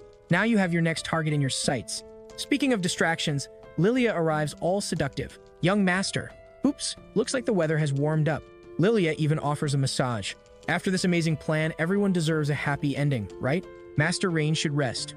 Lillian will help him relax. She is super helpful. I think too much. It seems like Rein accepts, but he's saying he's not tired. Look, even strategists have their moments. But Lilia, you hear something. A nobleman complaining about his bastard soldiers. The Grand Duke's reputation is at stake, and the complaint continues. I made and lost money, but on the way back the soldiers robbed me. Why negotiate? The merchant was going to talk about the Grand Duke, but Rein cuts him off. Rein approaches the angry merchant and asks what is happening, pretending to be quiet to get information. The merchant is like this. Who are you? I wasn't even going to meet the guy who caused all that mess. And Rein sends the real thing. Someone who wants to do business with you. He is always on the lookout for opportunity. 105. Meanwhile, at the gates of Iceland, a carriage tries to leave, but is blocked by local guards. Oversight. The guard is already arrogant. Stop there. Where do you come from? What's back there? Direct and not at all friendly. The girl responds calmly. I'm a citizen, taking products to the elves, trying to do some business. She seems very innocent, really? But the guard doesn't even want to talk. He immediately pierces her load with a spear. The girl complains, but with reason. Sir, please no. How am I going to transport the broken pot? And boy, now he's taken a loss. An assistant tells the boss that there is nothing there. And the boss doesn't care and tells him to charge the toll according to the rules. Abused by these guys, right? And he comes to collect. Girl, just pay the customs fees and you can go. After breaking everything, how cool, bro. Ah, then she explodes. You broke my things and now you still want to charge fees? Quite rightly, right? How absurd. But the boss has no patience. Girl, either pay your fees or get out of here. No negotiation, pure intimidation. Okay. The attention at the gate only continues. Lillian, quite indignant, faces the guard. Oh, you! She will not lower her head to this abuser so easily. Ew, what a hell, boy. But someone orders, give them the money, Lillian, obey. Disappointed. Who intervened for her, huh? And she hands over the fee a single coin. It seems like little for so much, but the guard smiles and lies. Master Rein raised the taxes. Now it's $5. Using the name Rein, Lillian panics and is also very angry. 5? Her load is worth 3. The guy just says, either pay or leave. Straightforward extortion. Then she says, liar, you dare use Brother Rein's name? He never ordered it. He's going to catch you. A bluff or a truth, huh? And the same voice from before says to let them pass. The guards obey immediately. Who has all these morals? And Lillian's carriage finally leaves the city. But this story about the guards is very strange. Rein, in the carriage, listening to everything, while pretending to be a merchant, saying that Master Rein is really shit. He's raised all the taxes. Huh? But little does the other guy know that Master Rein is right there. The man with the turban didn't like the complaint at all. Sir, more respect. Master Rein is a benefactor of the city. Don't defame him. Rein observes the strange merchant. The soldier says that Master Rein raised the fee, but he hates soldiers. The merchant Shibi now asks if that guy is new in town. Rein used a genius trick to lower the price of grain by telling Rein himself the gossip. Although he lost a lot of money, he has never seen a lord care so much about his people. And he became this guy's #1 fan, even at a loss. And fanaticism only increases. If he could find Master Rein, he would die for him. Little does he know he's on the guy's side. What a scene! Then he changes the focus. Ah, but I heard that his son, the Duke, killed people and used them in a project. They must be Eldwins, they deserve it. The traitor already has an opinion about the victims. Rein now plays dumb. Oh, do you know them? But of course, every merchant knows the Eldwins and more gossip comes. Everyone thinks the Eldwins' fortune came from the casino, but in reality it didn't. Oh, it looks like something rotten is coming. Always attentive, Rein asks if he knows anything, wanting to get more information out of that talker. The merchant is now very confused. Like this? This young man doesn't know anything and still asks? He didn't understand anything. What a conversation. The merchant is a kind of open book of information and misinformation for Rein, and he doesn't even suspect it. What does this merchant know about Eldwins? Okay. The bomb is about to explode, but before it explodes, like this video. After all, there are more fees ahead. The merchant drops the bomb very quietly. The Eldwins' real business is human trafficking. What a rotten, heavy hand. Now she got Rein well. What did he say? Even the master strategist was shocked by that revelation. Rein processes it quickly. Damn, we're already short of people. How dare they touch his workforce? They touched the wrong hornet's nest. The focus changes again. He needs to control the border guards and avoid civil confrontation and others taking advantage. Always planning. They're barely out and there's already more? Why are they charging fees again? Nobody there has peace of mind. Everyone seems crossed out. Lillian doesn't understand anything either. She's quite confused. Didn't they already charge tax when they left Iceland? Now they are charging a double fee. They are being robbed outright. The guard comes up with a lame excuse. Iceland taxes are Iceland's taxes, border taxes are border taxes. The guy is making up a rule out of thin air. Lillian doesn't swallow. Lie. Before it was just a fee. She knows they are cheating on them and is going to fight back. The guard loses his temper again. Oh, little girl. Either pay or kindly get out of here and come back. Total abuse of power, and without leaving, Lillian grits her teeth and asks how much it is, swallowing the frog so she can continue her journey. For now. The situation only gets worse, and in addition to the shock with human trafficking, Rein now sees corruption or superior orders making it difficult to even leave the city and Lillian being swindled again. How will this end, huh? Let's see how Rein deals with this. The guard smiles and says the price. With a smile, ah, a gold coin. Wow, what a high fee, a robbery. Lillian explodes in anger. What? A gold coin? But she's not wrong. That's nonsense. Rein interrupts and tells Lillian to follow their rules. Even though she is upset, she obeys. The authoritarian guard, not satisfied, asks if there is anyone else inside the carriage. It's for everyone to get off. He's trying to search everyone. He starts saying that it's a border fortress, everyone must be checked. Look at the standard excuse for snooping. Rein then decides to leave. Since he wants to check, what is he up to now? Rein, already outside the carriage, says he'll let him check. They descend imposingly and the guy's house will fall down. And it fell. The guard turns white. Who are you? He recognized the Duke's son. The house fell to the guard, huh? The mask fell. The arrogant guard came face to face with none other than Rein Edgar. Now the situation will completely reverse. I just want to see that guard's face apologizing or trying to run away. Rein encounters the gossipy merchant again. How dare that damned old man listen over there? Rein didn't forget the complaints. Rein disagrees and says he is an acquaintance. Trista is embarrassed. After all, that thing will give away the rotten people and deliver it. These agents were bandits. They cooperate with the Elwins in human trafficking. The guard doesn't like it and accuses Trista of not having paid enough fees last time and comes with a threat. If I don't make up the money, they won't get out of there today. Blatant extortion. Nonsense. She already gave him the exact money they asked for, and he knows he paid it. The guard starts to invent that there was no shortage of money. If it weren't, they would charge him gold in the carriage. What a lame excuse. But now that they see that Rein is in the carriage, if there isn't 5 gold there, they won't leave. They shamelessly increase the price of extortion. Rein enters the conversation and asks how the tariff is so heavy, how that city can have such low revenue. Checkmate, of course. The guard is immediately scared. Where did this guy come from? They didn't expect the passenger to get involved. He recognized it. The penny dropped and he is facing the Duke's son. He screwed the guard. But then the guard notices that Lillian is so beautiful and he didn't know there was such a beautiful girl in Iceland. The guard's arrogance quickly disappeared when he recognized Rein, huh? He tried to act poor by praising Lilia. Trista tries to save Pele from Rein. Ask the guard if he wants 5 gold here. Don't make it difficult for them, business friends, right? Kiss ass. Rein takes the money and says, as expected of you, honest old man, playing with his face, accepting payment. The man doesn't even hide it. Keep it for me, accepting the money with a straight face, corruption running rampant. Then the guard abuses, where do you live? Hitting on Lilia. How clueless, disrespectful. Silly hand, nothing like that. Rein blocks the guard immediately. A quick reflex to protect Lilia. Rein starts to say that he wanted to see if he could be useful, but without hope, he discarded the guard right away. The guard didn't like the answer at all and asked if he wanted to die and attacked Rein. A huge mistake. But who shows up? Lilia, with a knife in the guard's back. Mage is not kidding, what agility. Look at the coldness in his eyes.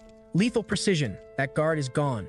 He didn't even see where it came from. Lilia, calm and deadly, decided to stop in the blink of an eye.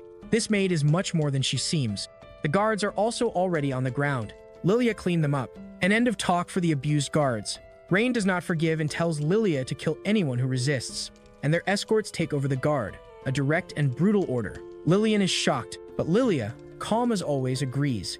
Yes, Master Rein. It's ready for cleaning without even blinking. And suddenly, Lilia starts to create a theater. Help. Fast. There's a killer here, drawing the attention of the guards. The remaining guards panic, asking for someone to save them, running like there is no tomorrow, pure fear. But it's already too late to run. Lilia is already on the trail with the knife ready. A cry for help was only left in the hail. It's gone, and the sound of Lilia's cleaning became a hurricane of blades and light sweeping across the guards. Look at the faces of those who accomplished the mission. Cold, calculating, and deadly. This maid isn't just a pretty face, right? Careful. 189. Rein always told us, these people are soldiers. The difference in numbers is enormous. He starts analyzing their weaknesses. Lilia and Rein are amazing, and Rein is already planning his next move based on the data from the easy fight against those soldiers. A warning from his father echoes. Rein, be careful. Behind island is enemy territory. Avoid dispute, international risk. Rein thinks it's luck to discover that problem. If he fought with the Empire, he would only lose. He saw the danger from the guards. And, back to cleaning, Lilia wasn't going to let the remaining guards go easy. Look at her posture, ready to finish the job. That maid is a walking danger, there was no one left for her. But a scream interrupts. Who dares to cause a problem at the border? Someone important has arrived now, huh? The guards announce, Caesar, General Caesar. They are safe at last. General Caesar, looking like he has few friends, asks if they are the ones causing the problem. Straight to the point. Rein now activates the scanner analyzing the new pawn on the board. Apparently, that Caesar doesn't care about loyalty, only 12 points, but he's talented. A powerful and easy-to-turn piece. Rein asks if he is Caesar from the Hoker family. And you have a brother in Prussia, right? He's showing that guy who knows his stuff. Caesar, suspicious, gets angry and asks who he is and how he knows about his brother. Rein started his psychological game right away. Apparently, he intends to use that information to control that general. Rein, very calm, drops the bombshell. Because Prussia Edgar is my older sister. Check. Direct connection. Shocked, now the penny has dropped for Caesar. He is Master Rein, son of the Grand Duke. The guards behind are already in a cold sweat. They offended the wrong person. A Caesar always plays. He now remembers his brother's letter. Some warning came much earlier. In that letter, they warned that Master Rein was going to Iceland. They were supposed to protect his safety. His brother ordered Rein to be taken care of. A month ago, in a flashback, the city's Lord Eldritch, praising or buying Caesar. The city is counting on you. He handed the border over to him, and Caesar thanking him for his kindness, but his face doesn't deny the ambition behind it. He thought, Grand Duke sends me here, why don't you take me seriously? My strength deserves more. He's very resentful. He convinced himself, this is what I deserve, fueled by his own ego and frustration. He shouldn't waste his life in a place like that. He wanted more power and more recognition. And, back to the present, Caesar draws his sword and asks the master how dare he pretend to be Master Rein. That guy decided to risk everything and give a crazy order. Kill this fake Master Rein. They all started there. Will he try to kill the Grand Duke's son? Is this serious? Lilia is not intimidated. How daring! Caesar Hoker, planning to rebel. The soldiers tried to stop the leader. Lord Caesar, don't do that. It's a crime. It will destroy the whole family. Common sense now struck the guard, but Caesar ignores it. You forgot what you just did. He is reminding the soldiers of their crime, of no return. The guys have already extorted the Grand Duke's son. They violated the law. He's saying they're really screwed and throws it in their face. Did you hear what Rein did? Destroyed the Eldwins and the four lords. He remembers the danger this lord represents. A suicidal plan. This is the west of the empire. With the money they steal, if they take Rein's head to the north, they will have a good life. Betrayal. As Caesar now begins to give the ultimatum. Life or death, choose. He won't force it. It's follow or die. The soldiers are in doubt listening to the general. The decision is difficult, loyalty or survival. Lilia notices. Shrug, bewitched by him. And the soldier agrees. The general is right. The tide seems to have turned. Now they have decided. Follow the general. The soldiers chose rebellion surrounding Rein and Lilia. Now it's screwed, my dears.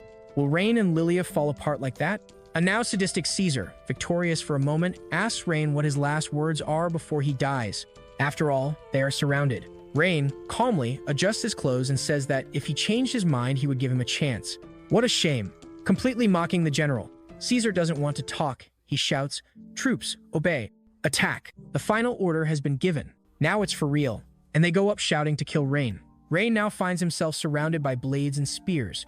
Lilia immediately takes action, saying that this skirt just gets in the way. Now she tore everything up, went into battle mode. Now yes, they are enjoying it. And, very quickly, an impact on the ground. She disappears and reappears in the blink of an eye. What speed! Lilia in an attack position, ready for hand-to-hand combat. The immortal maid will show service. She dodges the spear with style and engages the counterattack. It needs to be lethal. That girl is a monster. And he kicks him, a well-aimed kick that must have broken some ribs. Brute force has it too. It becomes a tornado of beatings, no one escapes, clearing the area. One more on the floor and she doesn't even sweat. The soldiers had no chance. While Rein is watching his private maid show, the guard tries to kill him, but the maid notices in time. A blow connects, precise and strong, end of the line for this guard. He died in style, right? As Rein literally watched guards fly by, calmly, the dirty work was being done and done well. Rein now offers Caesar one last chance. Ah, Caesar, don't be stubborn. Caesar begins to despair and doubles the bet, telling everyone to attack that guy. Whoever kills him will win 1,000 gold, playing the last card on the table. And greed speaks louder. The soldiers advance again and try their luck for the money. The soldiers advance shouting, ah, the gold coins are mine. Them. Boy, it became a race for the prize. Rein's life is worth gold to them. As soon as it starts, Lilia is already caught by the neck at such a tremendous speed that no one passes her. She dances among them, a deadly ballet, dodging and attacking without stopping, with absurd agility. One more to the ground, just one punch, one kick there, and Maid is destroying the place, completely cleaning it up. Then Caesar starts shouting at the magicians. Take that smelly bitch down for him, now resorting to magic. One of the wizards says he will do it and begins to imbue an arrow with ice. Here it comes, an ice arrow formed by pure magical energy ready to fire. The wizard then launched several arrows, but it seems that his aim was not the best. But look at Lilia dodging the ice spears as if she were a dancer. What absurd agility! No arrows caught her, and she dodged all the arrows, but the ice on the ground seemed to make her life difficult. She didn't like that at all. Oh no, he grabbed her feet. They were trapped in the ice. She can't move. The assassin has now been immobilized, giving her enemies the advantage. And Caesar, now triumphant, ordered the troops to obey. That beautiful girl can't move now, kill her. And then kill Rein Edgar immediately. And now they are desperate, they move towards Rein, taking advantage of Lilia being trapped. Now it's up to him. Lilia was captured and Caesar sent all his soldiers to finish off Rein. Beauty, Rein surrounded and Lilia frozen. Time for plan B or C or D.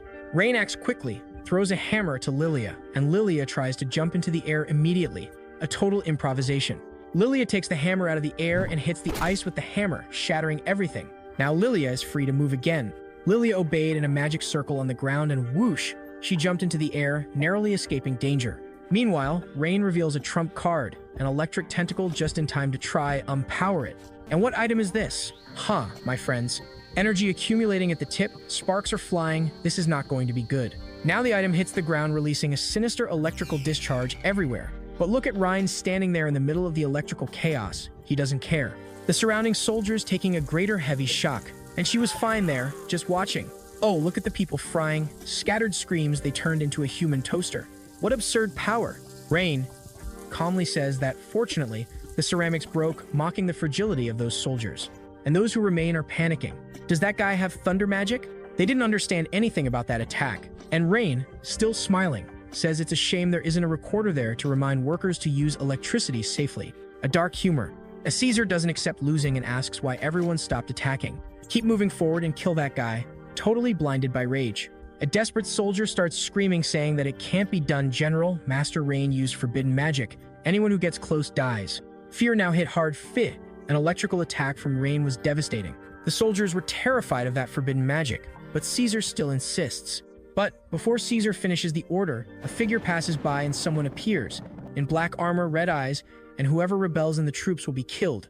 An unexpected or planned reinforcement. A very angry Caesar doesn't believe it and tells them to move forward immediately. But out of nowhere, a giant beam descends from the sky, frying the soldiers who were about to advance in perfect time. Lightning caught everyone. The area became an electricity show. Even Caesar was caught in the explosion. Who could have done this? A roasted Caesar doesn't believe it. How is it possible? Why is Gilda dos Magos there? And who emerges from the sparks? Lady Selene said that Caesar, boy, he is quite bold. The magic cavalry arrived in time. Selena wants more details, but Hein quickly cuts her off. Before that, he needs to arrest Caesar and the others. Then he tells everything. Selena understands and orders the magicians to destroy those rebels without any mercy. The guild obeys and more lightning rains down. A magical storm over the remaining soldiers. A final cleaning. Seeing his men falling, Caesar despairs. Even though he is scared to death, he will take Heine with him. A suicidal charge. Dodging the rays, he advances. Incredible. He managed to get close to Hein. And it's the general's last move. An attack failed. Leah appears out of nowhere and towards the Spartan, and towards that great sword of Caesar. With a simple dagger. What a relentless defense, my dears. It didn't stop there. Leah takes advantage of the gaps and gives a violent jab, who ordered the general to fly, a tremendous force. And he ended up far away and hit the wall with everything and knocked him out. End of the line for rebellion. And how are you? Reading a little book, calm down, as if nothing had happened. A master of coldness. Hein notices that the guest has woken up. Ah, Caesar is right there tied up after Leah's knockout. Welcome to reality. Get straight to the point. A border guard, stealing for years. When did it start with Eldritch? Caesar now goes into shock. You, how did you find out? He didn't expect Hein to know about the partnership. A Hein now with disdain, no surprise. I already knew Eldritch was going to betray us. He is always 10 steps ahead. He was just waiting for an opportunity, a chance to defeat him in one fell swoop. And Caesar gave that chance. Hein closes the book and says that thanks to him, he can finally put an end to this, a thank you that no one wants to receive. Hein knew about the betrayal and used Caesar's idiotic rebellion as the perfect excuse to act against Eldritch. What an evil genius. Or good, depending on your point of view. A still arrogant Caesar still mocks. You still think this little evidence of corruption will do something against Lord Eldritch. The guy is totally underestimating. Correct it. No, you got it wrong. These accounts are not a threat. They are a reference for taxes and for transforming island. Caesar now laughs. Transform island? The guy is dreaming. After all, Eldritch controls all nobles. They won't listen to that guy. But Hein is not shaken in the slightest. Caesar, hooker, let me tell you something. Suddenly, Hein says that catchphrase, looking at his feet. Living people are called nobles. A clear threat, a message given.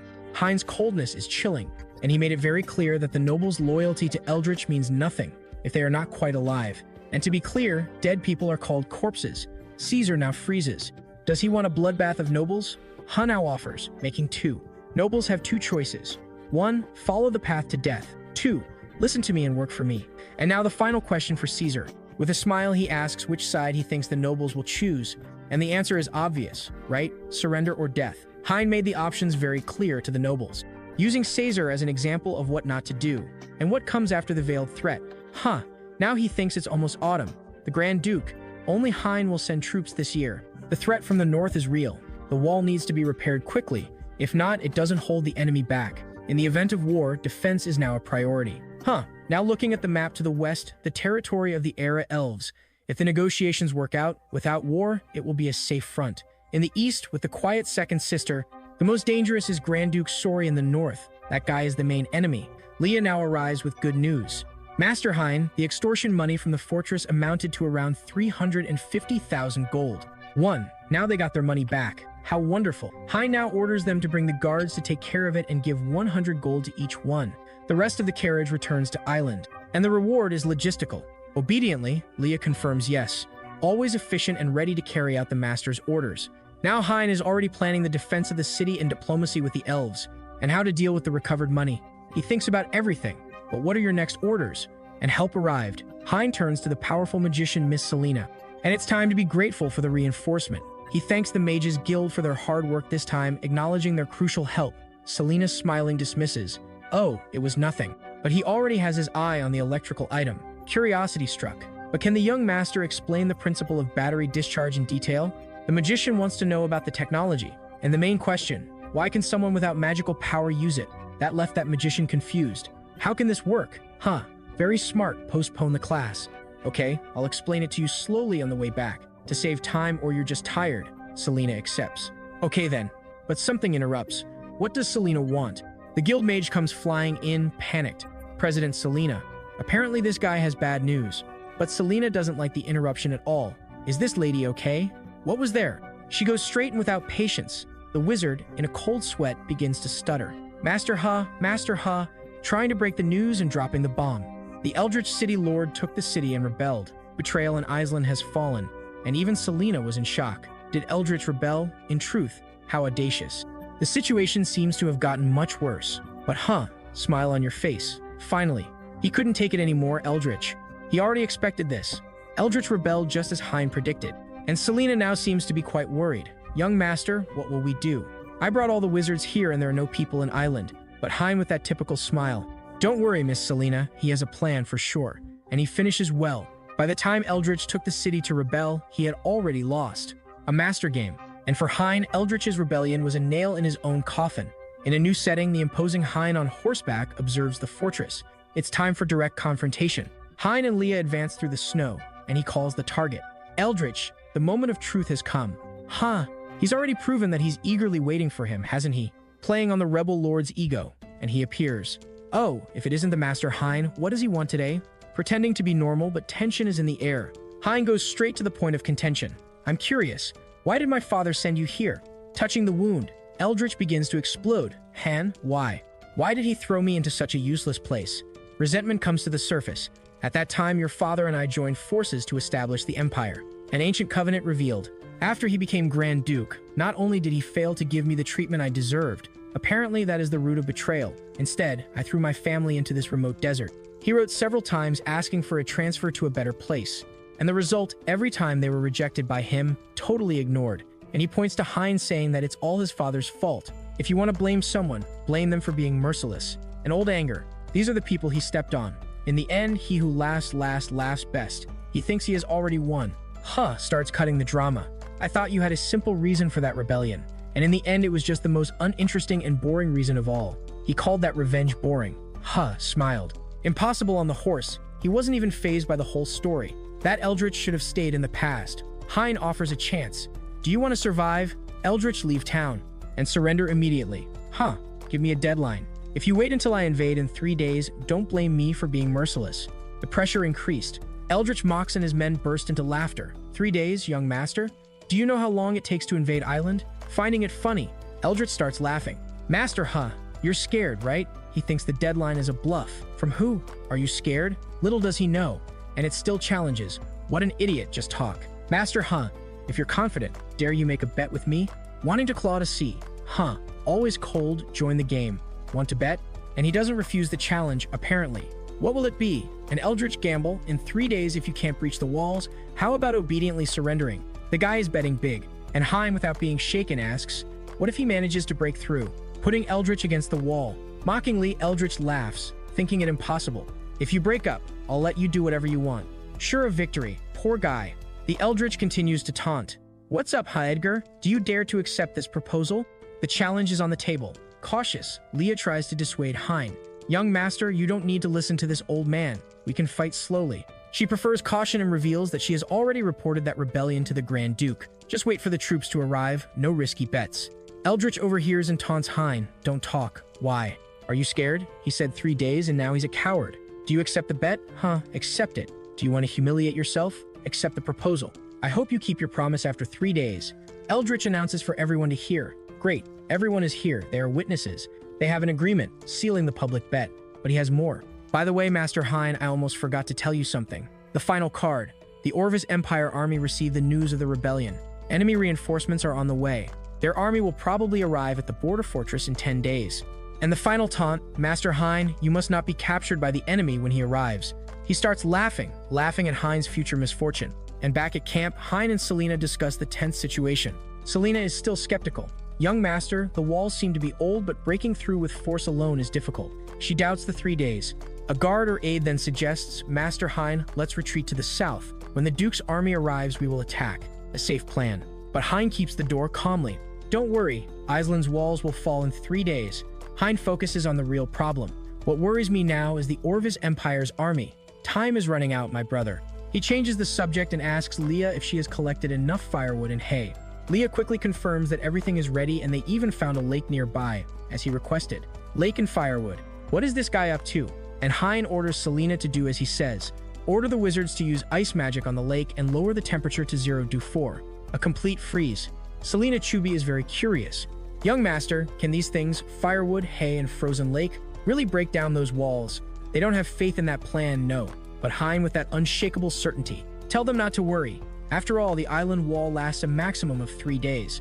Hein's confidence is impressive. Even without revealing the complete plan, he guarantees that the wall will fall in 3 days. And Hein echoed at the right time on horseback. And give the order to your army, or whatever that is, to advance. And they go, but wait a minute, they're carrying hay. What kind of attack is this, man? The defense reacts instantly.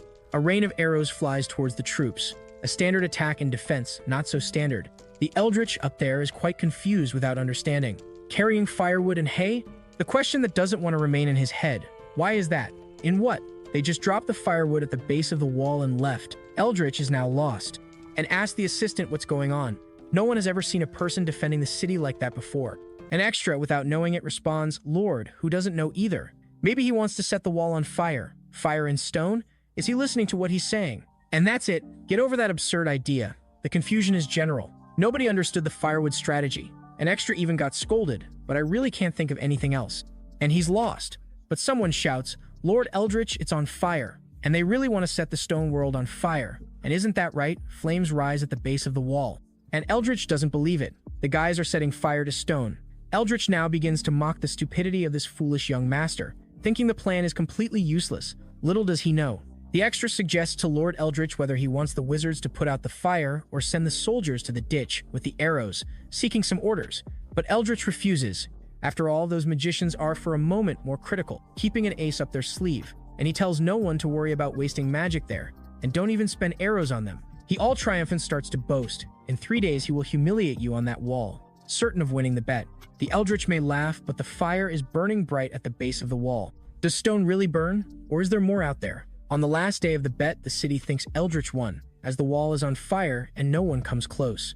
But Hein appears and Eldritch taunts. Ah, Master Hein, will you put out the fire and surrender now? Hein ignores it and gives it the last chance. Eldritch and you nobles surrender now or die later. Eldritch continues to make waves. Master, are you crazy? Why would we surrender? Did you forget the bet from 3 days ago? The bet was clear. If the city didn't fall before sunset today, he had to surrender. And they ask, are you going to default in front of everyone, Master, Eldritch and the gang laugh. They think they won. That's it. Think about how to invade, otherwise you will fail in your debt, right? And Hein listens to everything with his hand on his head and responds seriously. In that case, don't blame me. The game will change. Master Hein gives the order. Selena does it. Selena is there in front of the burning building, ready to act. She raises her hands and begins to charge a sinister electrical power and only responds, understood, young master. Nearby, some wizards are terrified and warn, "Magicians, be careful." Quickly, Selena's magic is extremely strong. Power grows, intense blue rays appear, and Selena is releasing all her strength. Selena is in the air, full of electric power. She's ready to kick ass. She focuses all that blue energy and fires a powerful beam downwards. An extremely violent attack. Eldritch wizards created a magical barrier to protect themselves from the attack. Magic hits everything, an explosion of light and debris. Some soldiers were caught in the middle, but the barrier started to fail and they were shocked. An Eldritch will go high, underestimating Selena. What a joke! He thought that Selena from the Mage Guild was stronger than that, but his smile disappears very quickly. His face turns to complete shock, a panic in his eyes, and he didn't understand what happened. An Eldritch is there in the rain, all wet without his magical barrier. It's raining and he's lost. Master Hein seriously gives the order. All troops obey, attack, and the soldiers advance in the rain. An attack now comes out with a bang, and Selena appears tired and is supported by other magicians who also thank her. After all, her magic was essential. Rain falls on the wall, but huge cracks begin to appear, and a frightening noise comes from it. The cracks widen, the wall is breaking. The Eldritch Lord is now shocked. What's going on? What is that sound on the wall? Only strong magic would do that. And Lord Eldritch and the gang are extremely scared. What's going on with that sound? Someone screams. The city wall looks like it's falling down. The other doesn't believe it. What nonsense? What do you mean? Panic grips Eldritch. A noise now turns into a bang, and the people near the wall are thrown up by the force of destruction. Dust rises and the rain continues. Someone screams in terror that they don't want to die there. The terrible truth. The city wall fell before sunset, and the relentless Master Hein ordered all troops to attack. Now the invasion has begun. A Master Hein gives the orders, and whoever surrenders and doesn't resist is to be arrested, and anyone who resists will be killed on the spot. Hein's troops respond yes and shout to advance. They go up in the rain. Selena comes as a surprise. Did you really fall? Not even she could do this damage at its maximum. How did the little young master do all this? Master Hein calls Selena. How are you, Miss Selena? Shall we go home? It looks like the mission here has been accomplished. The city was now destroyed by the battle. Lots of rain and debris everywhere, and Lord Eldritch looks defeated in the rain. He didn't think he was that capable, underestimated, and now he has to escape quickly. Still with his plan, if he holds out until Orvis's army arrives from the north, he will be able to survive. That's what he thinks, right? And Eldritch stares at whoever is in front of him and becomes completely panicked. Oh, and you? His own allies appear and block the exit. Lord Eldritch, where do you think you're going? And they turned around. We don't want to die. Since you're the one, we're going to have to get screwed. Are you trying to escape? What cowardice. That's it. The betrayal comes true and Eldritch is abandoned by his people. Master Hein is incredible.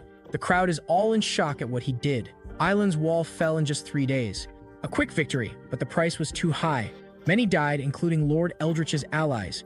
Meanwhile, Selena is there with Hein, looking super distressed, begging for something. She is in a bad way and keeps repeating, begging, begging. What made her like this? Selena asks curiously. What is the secret of that magic? What is the principle? The explanation is about thermal expansion and concentration, how the material changes with temperature. A diagram shows the temperature that caused the ice to shrink until it broke. It wasn't just brute strength, it was intelligence. Hein promises that he will tell the idiot Eldritch the secret too. Everyone outside keeps looking at Master Hein. And Selena, even close to Hein, is asking, save me?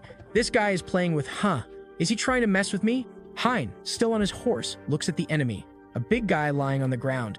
One of Eldritch's traitors, the big one, says to Hein, Master Grant, we were betrayed by Eldritch. The other traitor continues, that's right. We just wanted a chance, but he underestimated us again. Master Grant listens and responds coldly. I gave you 2 chances, but you didn't take advantage of either one. One of the traitors now begins to plead, Master Grant, we surrender. You can take everything. Just spare our lives.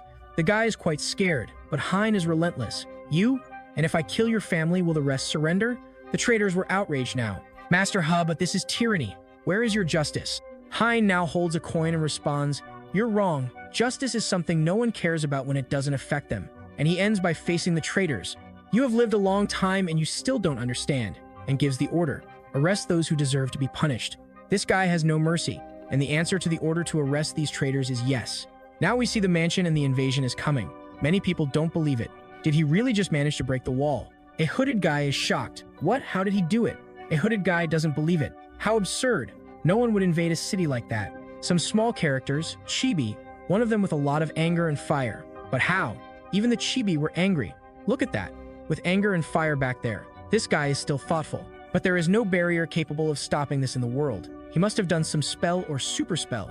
The other chibi were terrified. Whatever it is, they have to escape. Everyone inside the mansion is shocked. Oh my god. Master Hein appears at the mansion and he arrives asking, "Where do you two think you are going?" The hooded person who was shocked before now stares at Hein. "You? How did you get here so quickly?" Hein starts to joke. "Is that all you think about? Just running away?" He got them right. Hein continues talking about the cowardly soldiers. The soldiers who were supposed to fight threw down their weapons and fled. And he faces the hooded man and asks, "Do you have any more loyalty to me? You hide behind masks. You don't have to face me head on." The hooded man gets tense, but tries to bluff. "Huh, you crazy. An army from the Orvis Empire is arriving. Originally, if you had remained silent, you might have even run away, but look where this attempted bluff got you. They are screwed. One guy still insists that when the Orvis army arrives, we will put an end to this humiliation today."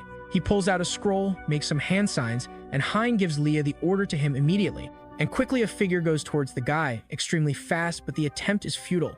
A strong impact sound, a knife, and the guy hit, and his mask breaks. The knife was stuck and the mask broke and someone stepped on the pieces. With the mask broken, the person's face is revealed. And it's a woman. I guess with that face it's not true, huh? Another person arrives on the scene. Who showed up? Hein and Selena watch. And Hein comments on it. That guy who arrived earlier is with the guy in the mask. He looks at Hein and shouts his full name. Edgar. The guy starts to run away in the smoke and says he will definitely come back. And Selena apologizes to Hein. "I'm sorry, master. It was my fault. I was too slow and let them get away." Hein responds, "Calm down," so she doesn't worry. After all, he knew they would have some way to escape. But he is still quite thoughtful. He just doesn't know who he is. That's the problem. Then Selena in the cute version asks, "Master Hein, I know that man." Hein is surprised. Eh? Does she really know? Apparently that guy is an acquaintance of hers. Selena starts to explain that it's not that close. That guy's name is Claire Edwin. This guy is the Grand Duke's subordinate. Hein is now thoughtful. After all, that guy is also called Edwin. Does it have to do with Adrian, who was expelled before? Selena confirms it is. That's right. This guy was the leader of the Edwin family. As he did not agree with Master Hein's ideas, he left and joined the enemy Grand Duke. Now he understands. He was Hein's ally and rebelled. Hein listens to Selena's explanation and understands everything. But Selena asks about the Orvis Empire. Is the situation under control? Because they will arrive soon. Selena is worried. Even with a full attack, you think they will do a lot of damage. How did the little young master do that? Hein responds confidently in the cute version so she doesn't worry. After all, he always finds a way to escape. There is a crowd downstairs looking at them. While Selena thinks that the young master is so amazing, what will he say now? Hein starts teasing everyone downstairs. "So, are you listening?" Hein with the megaphone says he has something to say to them. And he announces to everyone that the Imperial Orvis army is marching there. And the news gets worse. They will arrive in a few days. Did you hear correctly? Everyone starts to panic. The news hits the city like a bomb. The people are terrified of that threat coming. Selena is also shocked. What is this guy doing? What bomb news? What? The Orvis Empire army is marching here. Everyone is still panicking. People thought it was over, but no one thought it would end like this. That city over there, it's trouble. Selena starts to ask why he let the traitors escape, but soon she answers that when the people hear that the enemy army is coming, they will seek protection. After all, those who fled will spread the news, and this will help us protect the city. A very risky move. Hein, with a frown on his face, begins to say that the one who needs protection is their commander. And he means the Orvis army. Everyone down there is furious, screaming bastards. Come on. Hein on the megaphone starts saying that it seems like they don't know who he really is, and he starts cursing that crowd of idiots. Idiots as hell. And he lets out a scream, saying he won't let anyone escape. And he is talking about the enemies that will arrive. The people below are elated. And they understood that Hein will fight. And back at the mansion, at dusk, Hein and Selena are calmer. Selena asks Hein to have some tea and relax a little. Hein straightens up and says, if not, the whole family will pay the price. How serious? Selena asks, looking at him if the traitor's blood will still stain his hands tomorrow.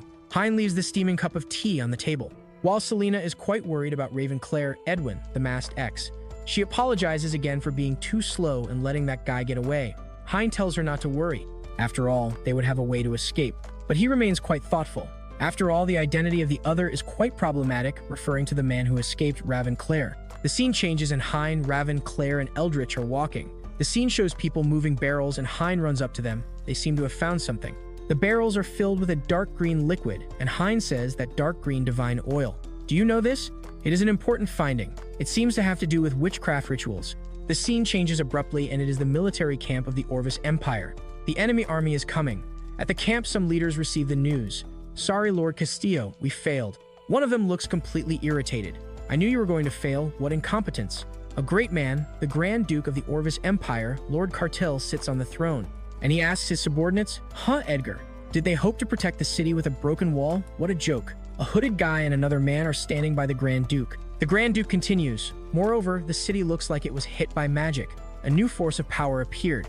And he ironically tells no one to worry. After all, he himself will take care of this Master Hein.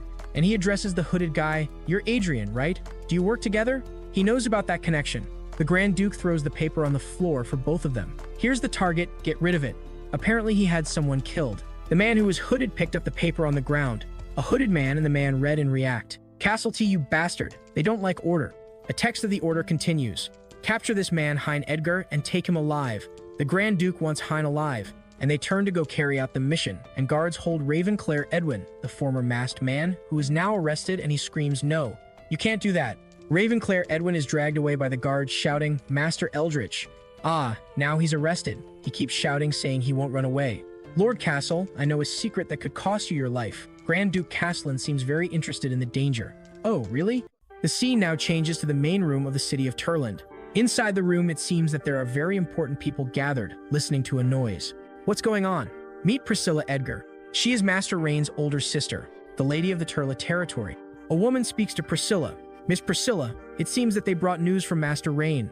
What did they discover about Master Rein?" Priscilla thinks about her younger brother, and when she has more time, she will take a look at his territory. She has fond memories of him as a child, but reading the report, her face changes to shock, and she becomes extremely furious. The shock turns to anger, and she screams in exhaustion. What did Rein do to make his sister like this? She orders another woman, "Gem, call that bastard Velas Hawk right now. Looks like someone will have to sort out Rein's mess." Does Velas defend himself, saying that we didn't open a trade channel last month? There's no reason to rebel. But Priscilla doesn't buy the excuse. The proof is clear. "Still dare to lie? You yourself." And she hands over the paper and incriminates him. Velas takes the paper. He takes the paper out of the envelope, ready to read. What is written there, huh? What did this guy do? The letter says that Master Rein arrived in Alen and discovered that Lord Eldritch, Grand Duke Castley, and the local nobles were rebelling. Velas reads it and is shocked. Priscilla, angry, starts to stare at him, asking if he has anything to say in her defense. Velas now despairs. "Miss, this is the fault of that idiot Caesar. He has nothing to do with the Holker family. Is this Caesar related to him? He sent a letter to Caesar last month and asked him to listen carefully to Master Rein's words and decide correctly." Priscilla stops and thinks. His actions don't seem false. Was it really Caesar's idea? Velas seems to be telling the truth. Velas will now have to swear his loyalty to Miss Priscilla, and he says that without her, his family would never exist. And he asks for a chance to prove his worth. Priscilla orders Gem, "Send someone to keep an eye on Rosalind. Apparently, that one must be important, or a suspicion." Priscilla is serious now. If she does something wrong, they'll kill her right away. The scene changes to a view of Aslan City. The focus is there now. Mountains around Aslan, a very beautiful place. Could this be where the enemy army is coming? Someone comes near Aslan's wall and asks if that city is Aslan. A guy responds to Grand Duke Castley. "That's right, Lord Castley. Soon she'll be yours." What arrogance. And he informs Castley. It seems that Rein used magic to repair the wall running. It was much worse before. It's like he's building another moat. The Grand Duke laughs loudly. It seems that this Rein is really an idiot. The man now asks Lord Castley, "But if he repaired the wall, would it make it harder for us to fight?" That guy starts explaining to the Grand Duke, if the territory is easy to defend, it's harder to attack. It's worth building a wall. But nearby, there's only a river in the middle, which doesn't stop the army from attacking. Rein and Selena are using magic to repair the wall very quickly. The guy continues explaining that if the wizards spend magic on the wall, they won't have the power to attack us. It was stupid. Grand Duke Castley asks, "What do they mean by that? And you think I can't conquer the fortress?" The man has a plan. The man tries to correct himself. "Lord Castley, you don't understand. This strategy could reduce our army and cause many casualties." And there he begins to explain that in a war there are always deaths, but using this tactic, we spend fewer people to take the city. Castley doesn't care, laughing. "Come with me. Let's put on a little show for the young master up front. He will surrender the moment he sees me." Grand Duke Castley flies into the air, and he goes to find Rein. Meanwhile, Rein in the mansion thinking he has to train 5 strong characters, a task stuck for half a month. He has to find a solution quickly. After all, he has his own problems. Selena is talking to Rein about Castley, and his wizard wants to see him out of town. Rein receives the message. Castley, flying along with the wizard, starts shouting, "The Grand Duke will give you a chance now, Master Rein Edgar." Rein and the troops laugh. That idiot is Grand Duke Castley. No chance. Selena confirms that it is. and that idiot is Grand Duke Castley. The guy then hears it and gets furious. Damn, how dare you disrespect me like that? Your father wouldn't dare despise me that much when he saw me. Rein stares at Castley in the air and calmly asks, Grand Duke Castley, what the hell do you want here? Castley blushes, arrogantly replies, this Grand Duke is here to give you a chance, to beg for mercy. This guy thinks he's too much. Rein gives a little smile and says back, I'll give you a chance too. If you don't want to die here, go back to your territory now. He lowers his hand and continues threatening, surrender now. Don't let this place become a river of blood. It's the last threat. If you don't want to die, surrender immediately. But we know that Rein won't give up so easily. Rein orders Leah, teach him a lesson. And he's talking about Selena, calling her another name. And it looks like that girl has something hidden, huh? And she takes an extremely sharp knife attached to her leg and attacks, flying with the blade, which strikes quickly. The wizard is with Castley. He senses the danger. Lord Castley, beware, and prepare a spell. The wizard protects Castley with a barrier. Selena's blade breaks the magical barrier. The wizard takes a blow to the face. The other wizard asked in shock, Lord Castley, are you okay? And Castley got hurt too, with a cut on his face, calling her cursed, and now he is furious. Rein now gives Grand Duke Castley an ultimatum. This is just a warning. Next time, my maid won't miss the target. Now everyone runs away, and they are returning to the battle site. Rein arrives at Selena and orders, Selena, prepare for battle. They are about to attack the city. You're back. Everyone is back on the front line. A soldier begins to ask Grand Duke Castley what happened, and he looks extremely angry. Castley responds angrily that he was tricked by that despicable idiot Rein, and he gives an angry order, attack the city now. I want to arrest him and torture him a lot tonight. A soldier questions Lord Castley. After all, they ran for 3 days. Can't they rest for half a day? Castley gets even angrier and calls him a bastard. Tired? You are still soldiers of the great Orbis Empire. Now he's out of control. Grand Duke Castley hates Rein and wants to attack immediately, even with his exhausted troops. His revenge seems to be more important than the lives of his soldiers. A soldier tries to attack Castley, and Lord Castley calms down. Even if the soldiers weren't tired, they still needed to build bridges and prepare siege equipment. Castley gets pissed again, asking him if they don't know how to fight. He explains that speed is the most important thing in war. The enemy must think we are going to rest. If we attack now, by surprise, we could catch them off guard. Now the soldiers are in shock. Grand Duke Castley is furious and orders again, attack the city immediately. The scene changes to the military camp of the Orbis Empire. The soldiers are exhausted. They ran for 3 days and 3 nights. Everyone is dead tired. An excited soldier arrives and asks if they know what he just saw. The other soldiers want to know what he saw. He says he saw them killing a sheep. Will they have a good meal today? The soldiers are super excited about the idea of her eating a sheep. Holy shit, seriously? A fat soldier celebrates. We ran 3 days and 3 nights. We're finally going to eat. But an officer arrives and cuts off the joy. Everyone laughed immediately and prepared to attack the city. The soldiers are now shocked and begin to complain. Attack the city? Did this guy go crazy? Nobody has the energy there to attack anything. They just want to eat before the battle, that's all. What a gift, man. The officer gets extremely angry. Stop nonsense. Soldiers obey. It's an order. Prepare to attack now. The soldiers responded, discouraged. Yes, sir. And the army of Orbis attacks, shouting kill. In a war cry on Aislin's wall, an officer asks Rein, Master Rein, when did we fire? Rein looks at the moat where the Orbis soldiers are trying to cross, but they are falling into the water. Rein asks the officer if any of them have fought against the Orbis army before. The officer responds to Rein that he once had the honor of fighting against Orvis's army. He goes on to say that apparently their troops didn't eat.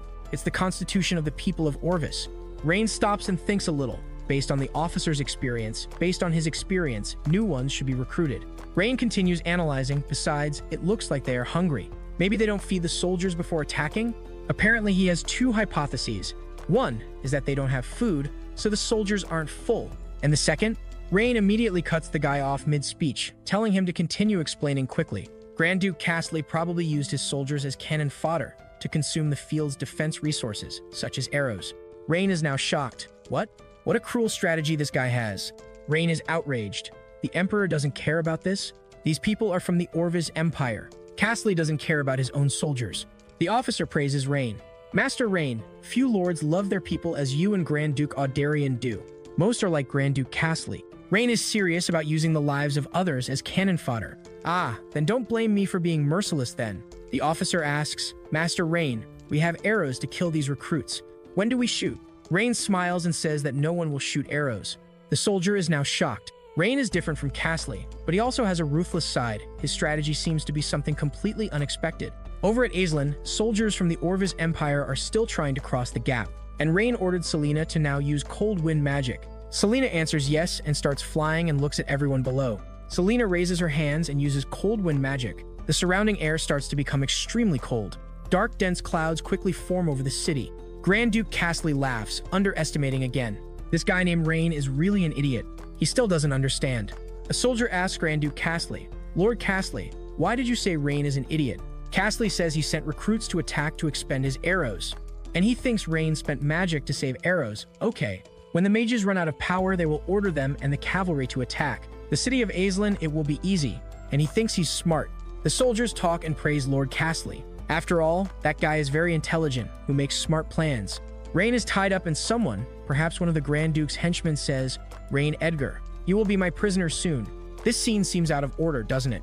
Maybe it will be a threat to the past, or it will be like the Grand Duke's thinking. The dark clouds formed by Selena are over the moat, where Orvis's soldiers are. An Orvis soldier in the pit panics. What's going on? They desperately try to escape and run. After all, the enemy is releasing magic, but the water in the pit is freezing. The guys keep asking for help. After all, they haven't gotten married yet, and they don't want to die. Some other soldiers were freezing, wondering what happened. Nobody said there was magic. An officer starts yelling at them. After all, what are these guys thinking? Grab your weapons and advance. Rein and Selena on the wall look in confusion at the moat. Their strategy is working. Selena asks Rein, "Young master, will this wind magic really stop the enemy?" She then suggests unleashing some lightning magic. The soldiers of Orvis are very cold, and one says that since ancient times people have lost their battle spirit due to two things, hunger and cold. Rein, with a victorious smile, realizes that Orvis's soldiers can't even stand. Who would have thought attack the city? Some soldiers down there are freezing, extremely cold, and can't take it anymore. Some are even crying and don't want to fight anymore. They just want to go home. What a shame. An officer shouts, "Ah, bunch of rubbish. What are you doing? Take up your weapons and fight." But it's useless. They're frozen. And the soldiers start to beg the captain. "Captain, it's very cold. Our frozen hands can't even lift anything." The guys are so hungry and cold and without energy and ask the captain to back off. The captain gets extremely angry. "You have to report the situation to Lord Castley now." The rest continue attacking. Then the report comes rushing to Grand Duke Castley at camp. Vanguard news. A soldier who arrived running reports to Castley, and he starts to beg, "We're starving and cold outside while you're having fun here." The guy has courage. He explains that the attack was going well, so Rein used wind and ice magic to stop us. The soldiers cannot hold their weapons, much less fight. He begs them to order the temporary withdrawal of troops. Castley goes crazy with rage and punches the table, screaming in disgrace. A bunch of cowardly bastards. And just like you, they are not worthy of the imperial army of Orvis. A soldier tries to reason with the Lord, saying that they are not afraid of dying, but they are weak and hungry and now cold. Castley gets even angrier and orders the soldier who spoke to him to be killed. "Kill this useless person who answers me." The guy is very cruel, and he decides, "I'm going to lead that attack myself," and goes to the front line. The other soldiers try to stop it, offering their lives instead, but Castley ignores it and thinks, "What a genius I am," and now give orders to his magicians down there. He shouts, "All wizards use me.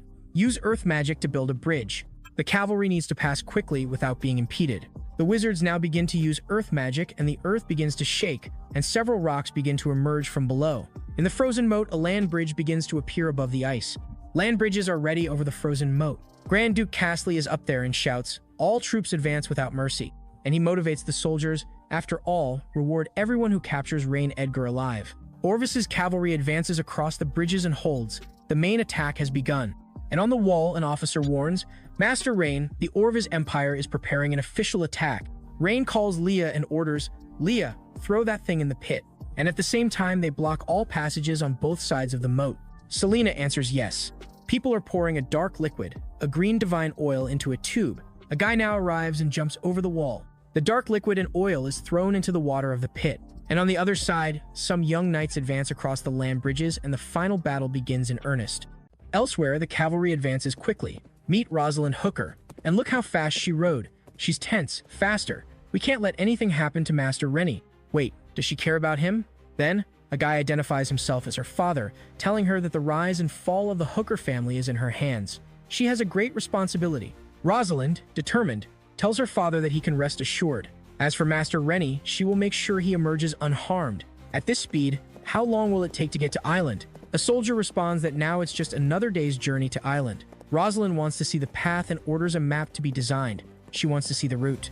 A soldier answers yes and begins.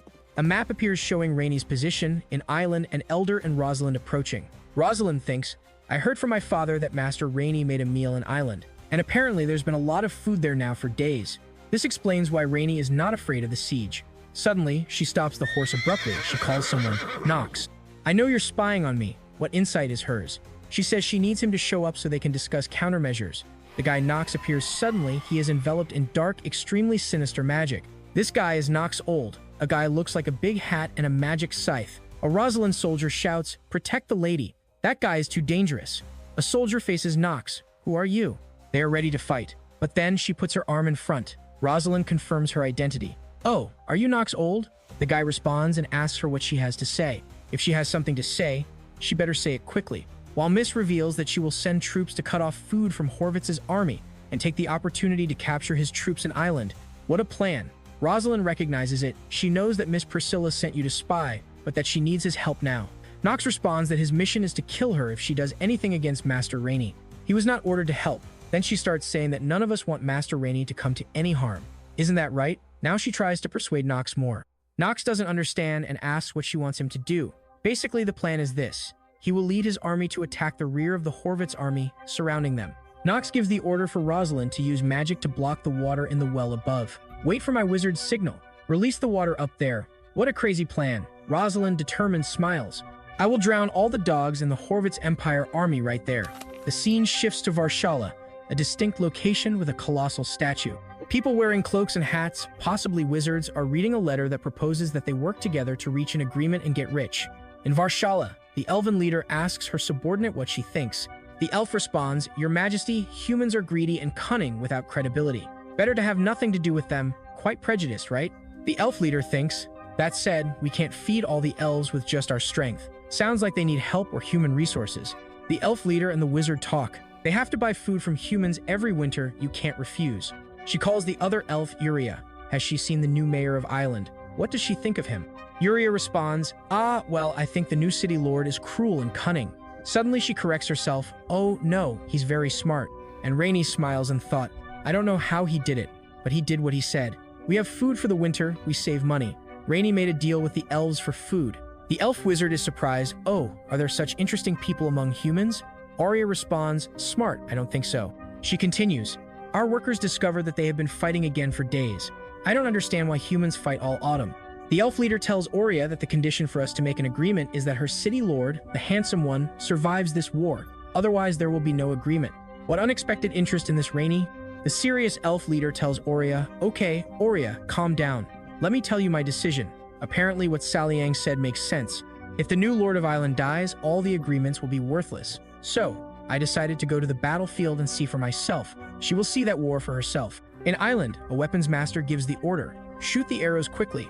We can't let them climb the wall, and Rainey watches. Selena asks Rainey, young master, isn't it time to attack? Rainey responds strategically without rushing. We have to wait for Karsley to personally lead the troops. They can only use this tactic once, and they can't let Karsley escape. The main target is him. Selena is shocked and tell him that something happened to the moat just now. The soldiers are managing to climb the wall and the land bridge works. A soldier tells the Grand Duke that they have conquered the wall, and Karsley with a smile says that it is done. He thinks he's won, and he shouts the final order, advance and capture Rein Edgar alive. He wants Rainey no matter what.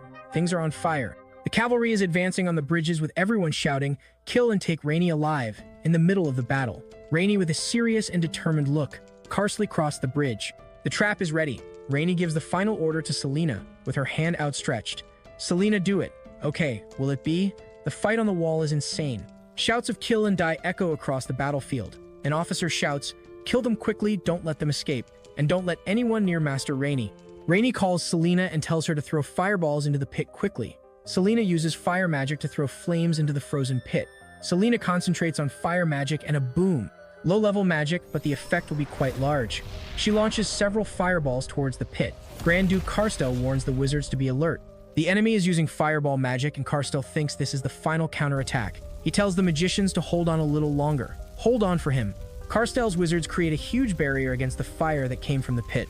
And it's high-level magic, a magical barrier. A soldier asks Karstel, Lord Karstel, we are using up wizard spells. What if the enemy has a plan B? And Karstel laughs arrogantly loudly. Plan B? What plan could he have? He thought. All the power of the wizards was consumed in that icy wind, and now with a smug smile he says, "These fireballs are just the last traces of magic that his wizard managed to extract. It is not?" And he has no idea how great Selena's power is. A fire spreads very quickly in the pit, and Karstel thinks, if we can withstand their last magical attack, victory is ours. The heat is extremely intense, and Karstel shouts to the wizards, "You have to bear this for me." The fire continued to spread, but look, Karstel's cavalry managed to pass through the bridges even with the fire. Now he began to laugh loudly with a convinced air. "I told the magicians, they are finished. They missed the target with even the simplest of fireballs." The soldiers still praise Karstel on the horse. Lord Karstel is a military genius. Yes, that guy will manage to conquer that city, and the rest of the empire will surrender. The guys are confident. Karstel finds himself. This lord is known as one of the two pillars of the empire, and he continues to provoke. How can a blonde kid face me? But at the pit, the fire meets the oil, and a gigantic explosion, much bigger than before, happens. And Karstel is tremendously shocked. What? How is this possible? The pit turned into a fiery inferno. Many of Horvitz's soldiers are being burned. Grand Duke Karstel, in complete panic, shouts, "What is happening? What kind of forbidden magic is this that appeared in the pit?" The fire reaches the bridges. Soldiers scream for help, and others scream that it's a fire. Karstel can only think how. How could this be happening? He ordered all his troops to advance. Now he realizes what is going to happen. If all these soldiers were surrounded by fire, they would just turn to ashes. His arrogance now turned to panic. That guy is not human. Grand Duke Karstel on horseback is in the middle of the fiery hell in the moat. He looks at the wall, where Rainey is, and shouts, he is a demon. He is terrified seeing the result of the plan. Does he really want to burn 100,000 people alive? Now the image of Lord Rainey appears extremely cruel to him. A soldier begs the Grand Duke by the fire, "Lord Karstel, give the order to retreat, please." The Grand Duke, finally broken by fear, shouts, "Oh yes, retreat. Back off quickly." Desperate Karstel in the fire shouts, "Wizards, put out the fire immediately."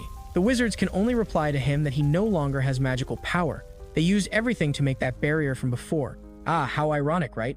Selena, looking at the explosion, thinks, what kind of power is this? It's already forbidden spell-level magic, right? Still shocked, she asks herself, "Young master, did you create a forbidden spell using just a few barrels of oil without using any magical power?" She continues to believe that Rainey doesn't have any magical powers. Grand Duke Karstel and his army are fleeing the fire in the pit, and Rainey thinks, in order not to leave my people like this, like Horvitz's soldiers, he has to develop industry as quickly as possible. He learned from battle. Rainey turns to Selena and says that she will leave the rest to her, and Selena responds, "Yes, young master." The magicians listen, order Selena, and immediately repel all the soldiers of the Horvitz Empire. The victory is now theirs. Grand Duke Karstel is being carried by someone in the middle of the fiery hell. He's panting, barely able to breathe. The scene changes to Horvitz's camp. It seems kind of empty now, right? Karstel arrives exhausted and asks, "Where are all my soldiers on guard?" It appears that most of his main army escaped the ditch. The sky shines with intense power. A gigantic sword straight into the ground, stuck. The sword hits the ground hard near Karstel. Karstel is now terrified and stares at the sword and wonders who appeared. Rosalind Hooker appears with a giant sword. She starts to say that by your attire you must be a noble from the Horvitz Empire. She looks at Karstel with intensity and says that she has been looking for him for a long time. Who will she be? Karstel, lying near the giant sword, asked in terror, what is she going to do? Karstel is still down, next to a surviving soldier nearby, and Rosalind tells him to tell her where his main strength is. She wants to know about Horvitz's army. Rosalind holds a whip and asks again if Master Rainey is safe. Now she demands more answers from Karstel, and apparently she's very angry. He better talk, and quickly. The guy is now terrified and confesses that his main forces were burned to death by Rainey's forbidden magic. The girl gets angry and calls him a bastard. How dare you tell such a stupid lie? Does he think she's an idiot? She doesn't believe that forbidden magic is that simple. Rosalind calls her soldiers and orders them to catch him and beat him until he tells the whole truth. Now she asks the soldier how he is doing. Could she be referring to the interrogation? The guy just responds that that guy is a little stubborn and insists that he is Grand Duke Karstel, but no one believes him. He also said that the 100,000 army was burned to death by Master Rainey using forbidden magic, but the soldier doesn't believe this story either. He explains that there is a land bridge in the pit they left. The knights jumped, they were able to pass. Rosalind thinks, but if we want to invade, we have to bring them out first, right? There he cooperates with Miss Priscilla's wizard. She tries to think straight. Through the fortress, I went to Alen and showed the route on the map. Suddenly, a sound approaches, someone is arriving. Now Rosalind is shocked. An enemy attack, could it be? Who will have arrived? The soldiers try to protect Rosalind and tell her to be careful. A soldier shouts for whoever is coming to appear. After all, their army is on alert, and no one has a chance to launch a surprise attack. But some elves appear. Rosalind's soldiers were surprised. The elf leader thinks something, looking at Rosalind, and Rosalind is shocked. Elves? Are elves really allying themselves with the Horvitz Empire? She gets furious and shouts at the elves. Despicable elves. Did they join forces with the Horvitz army to harm Master Rainey? She thinks they are enemies. Aurea responds indignantly. Ridiculous. It was Rainey who took the initiative to call our queen the elf to meet him. Now Aurea says that they are defaming the elves, extremely angry, but Rosalind doesn't believe it. Do you think I'm going to believe this silly lie? She thinks those guys are accomplices of the Horvitz Empire. Aurea is furious and shouts, "How dare you insult us noble elves? Elf archers, prepare yourselves." Rosalind's soldiers also prepare to defend. Elves have the power to create a special barrier through elven magic. The elf leader, who we discovered will be the elf queen, tells Aurea, "Calm down, little girl," and says she will tell her decision. She reveals the reason for being there. It's because the young man named Rein Edgar wrote wanting to discuss some business. The elf queen tells Rosalind, if she is his ally, no one needs to fight there. And if she is an enemy, we will leave and talk after the fight is over. But Rosalind demands it. What proof does she have to say this?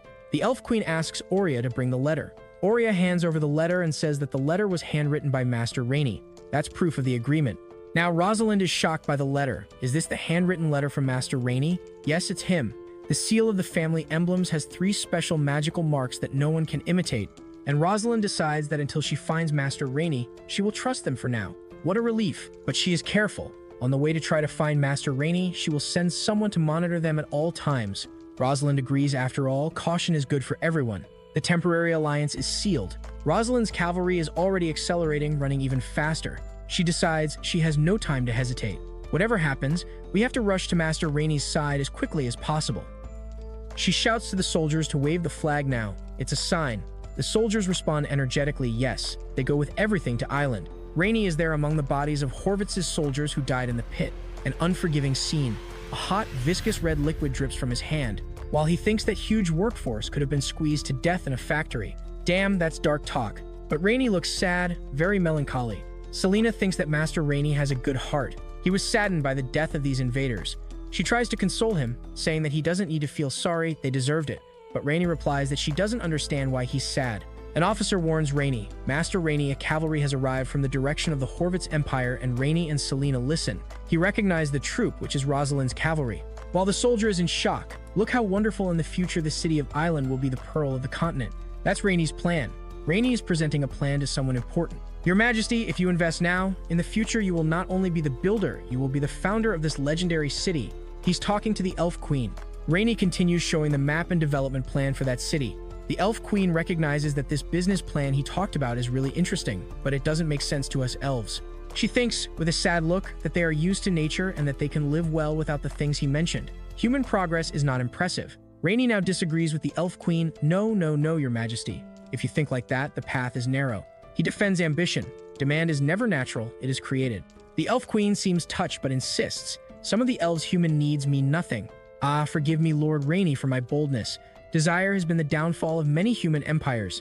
Rainey agrees that the end of the human empire would be destruction through desire, but adds that desire is also the force that moves the world. He explains that the human desire to fly led to the invention of the airplane. Rainey continues explaining human ambition with some images, thinking about inventions, helicopters. Humans want to dive deep, so they invented submarines. Humans wanted to explore the universe, they invented spaceships. He continues to show the power of desire. Rainey assures the Elf Queen that one day you will be on top of a building in the city's center looking down on everything. It promises an incredible sensation. The Elf Queen can't understand Rainey's references.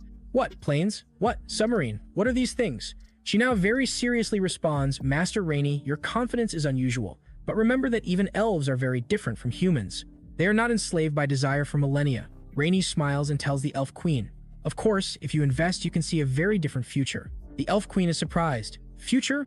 He insists, the future of the elves. The Elf Queen uses a magical orb showing a vision of war and suffering. If she cooperates with this human, can she avoid the future she saw? She starts to tell Rainey that his speech is extremely convincing, but his arguments are not enough, and she needs more time to talk to her people. He will definitely look forward to her investment. Rainey is confident, but the negotiation remains open. Rainey asks Leah to bring a letter. She hands over the letter. The Queen takes the letter and asks, what is this? The letter is an invitation to the Island Dam completion ceremony with a VIP seat. This seems to be Rainey's plan to show the Queen the future. and the invitation says, "I ask you to witness the first step towards the industrialization of Island. How bold of Rainy." Suddenly, a messenger arrives running. "Miss, latest news. A soldier bringing news to Rosalind." "What? Is everything that guy said true like this? That Rainy is unharmed?" Rosalind decides to forget. After all, there's no time for that. She has to rush to Master Rainy's side as quickly as possible. The rider starts to accelerate now. Rosalind stops her horse abruptly. They arrived. They stop in front of Rainy's soldiers. One of the soldiers points the way. "Miss, come this way," and Rosalind heads inside the mansion. The gate opens and Rosalind enters the mansion. She introduces herself to Rainy. "Master Rainy, I am the cavalry sent by Lady Priscilla to help you." Rosalind Hooker. She kneels and begs for punishment for her delay. "I failed to arrive when you needed me most. Please punish me." Rainy is surprised. "Ah, my older sister asked you to come?" Answer, "Yes, young master." Rainy asks Rosalind, "So why were you coming here from the direction of the Horvitz Empire?" She begins to explain that they were ordered to come to the rescue 3 days ago. She goes on to show on the map that she thought they had abandoned the fortress, so she ordered the army to divert and go to Alen, blocking Horvitz's retreat. What a smart plan. And Rainy is shocked. 3 days. "It took you 3 days to get here in my sister's territory?" He asks how she got there. After all, they haven't even built a railroad there yet. He is impressed by her speed. She starts to say that it wasn't very difficult after all. It was what the Hooker family was supposed to do after all. Her stupid uncle caused him a lot of problems. Apparently she is talking about Caesar. And Rainy is surprised. Hooker family? So you're Caesar's niece? Rosalind kneels down and begs Rainy again. "Ah, my young master, I apologize and ask her family for one more chance," begging. She continues with a provocative look, saying that he can punish her however he wants. She won't complain. She is willing to pay for her uncle's mistake. Rosalind is waiting at the mansion. She thinks that Master Rainy has already left her there all day. She's been waiting there for a while. She is worried. I know it's difficult to have trust in the master, but she can't find him. She is quite worried. Where will her future and that of her family lead? She is very nervous about their fate. Rainy arrives and apologizes for the delay. She nervously tries to say something to Rainy. Suddenly he calms her down and comforts her, saying that he is just there to talk, but she still answers him. "Yes, yes, yes," still nervous. Rainy extends his hand as an invitation. "Miss Rosalind, do you want to become one of my people?" What an unexpected question. Rosalind is shocked. How wonderful, and this is the last chapter available. Rainy ends by inviting Rosalind to join his people, recognizing her efforts and help. Does that invitation potentially extend to her family and associates? Is it setting up a huge cliffhanger for the next chapter? So, if like me, you are also looking forward to the next video and the anxiety is already at its peak, and to kill some of the waiting, you can watch this video that I left here. Thanks for watching.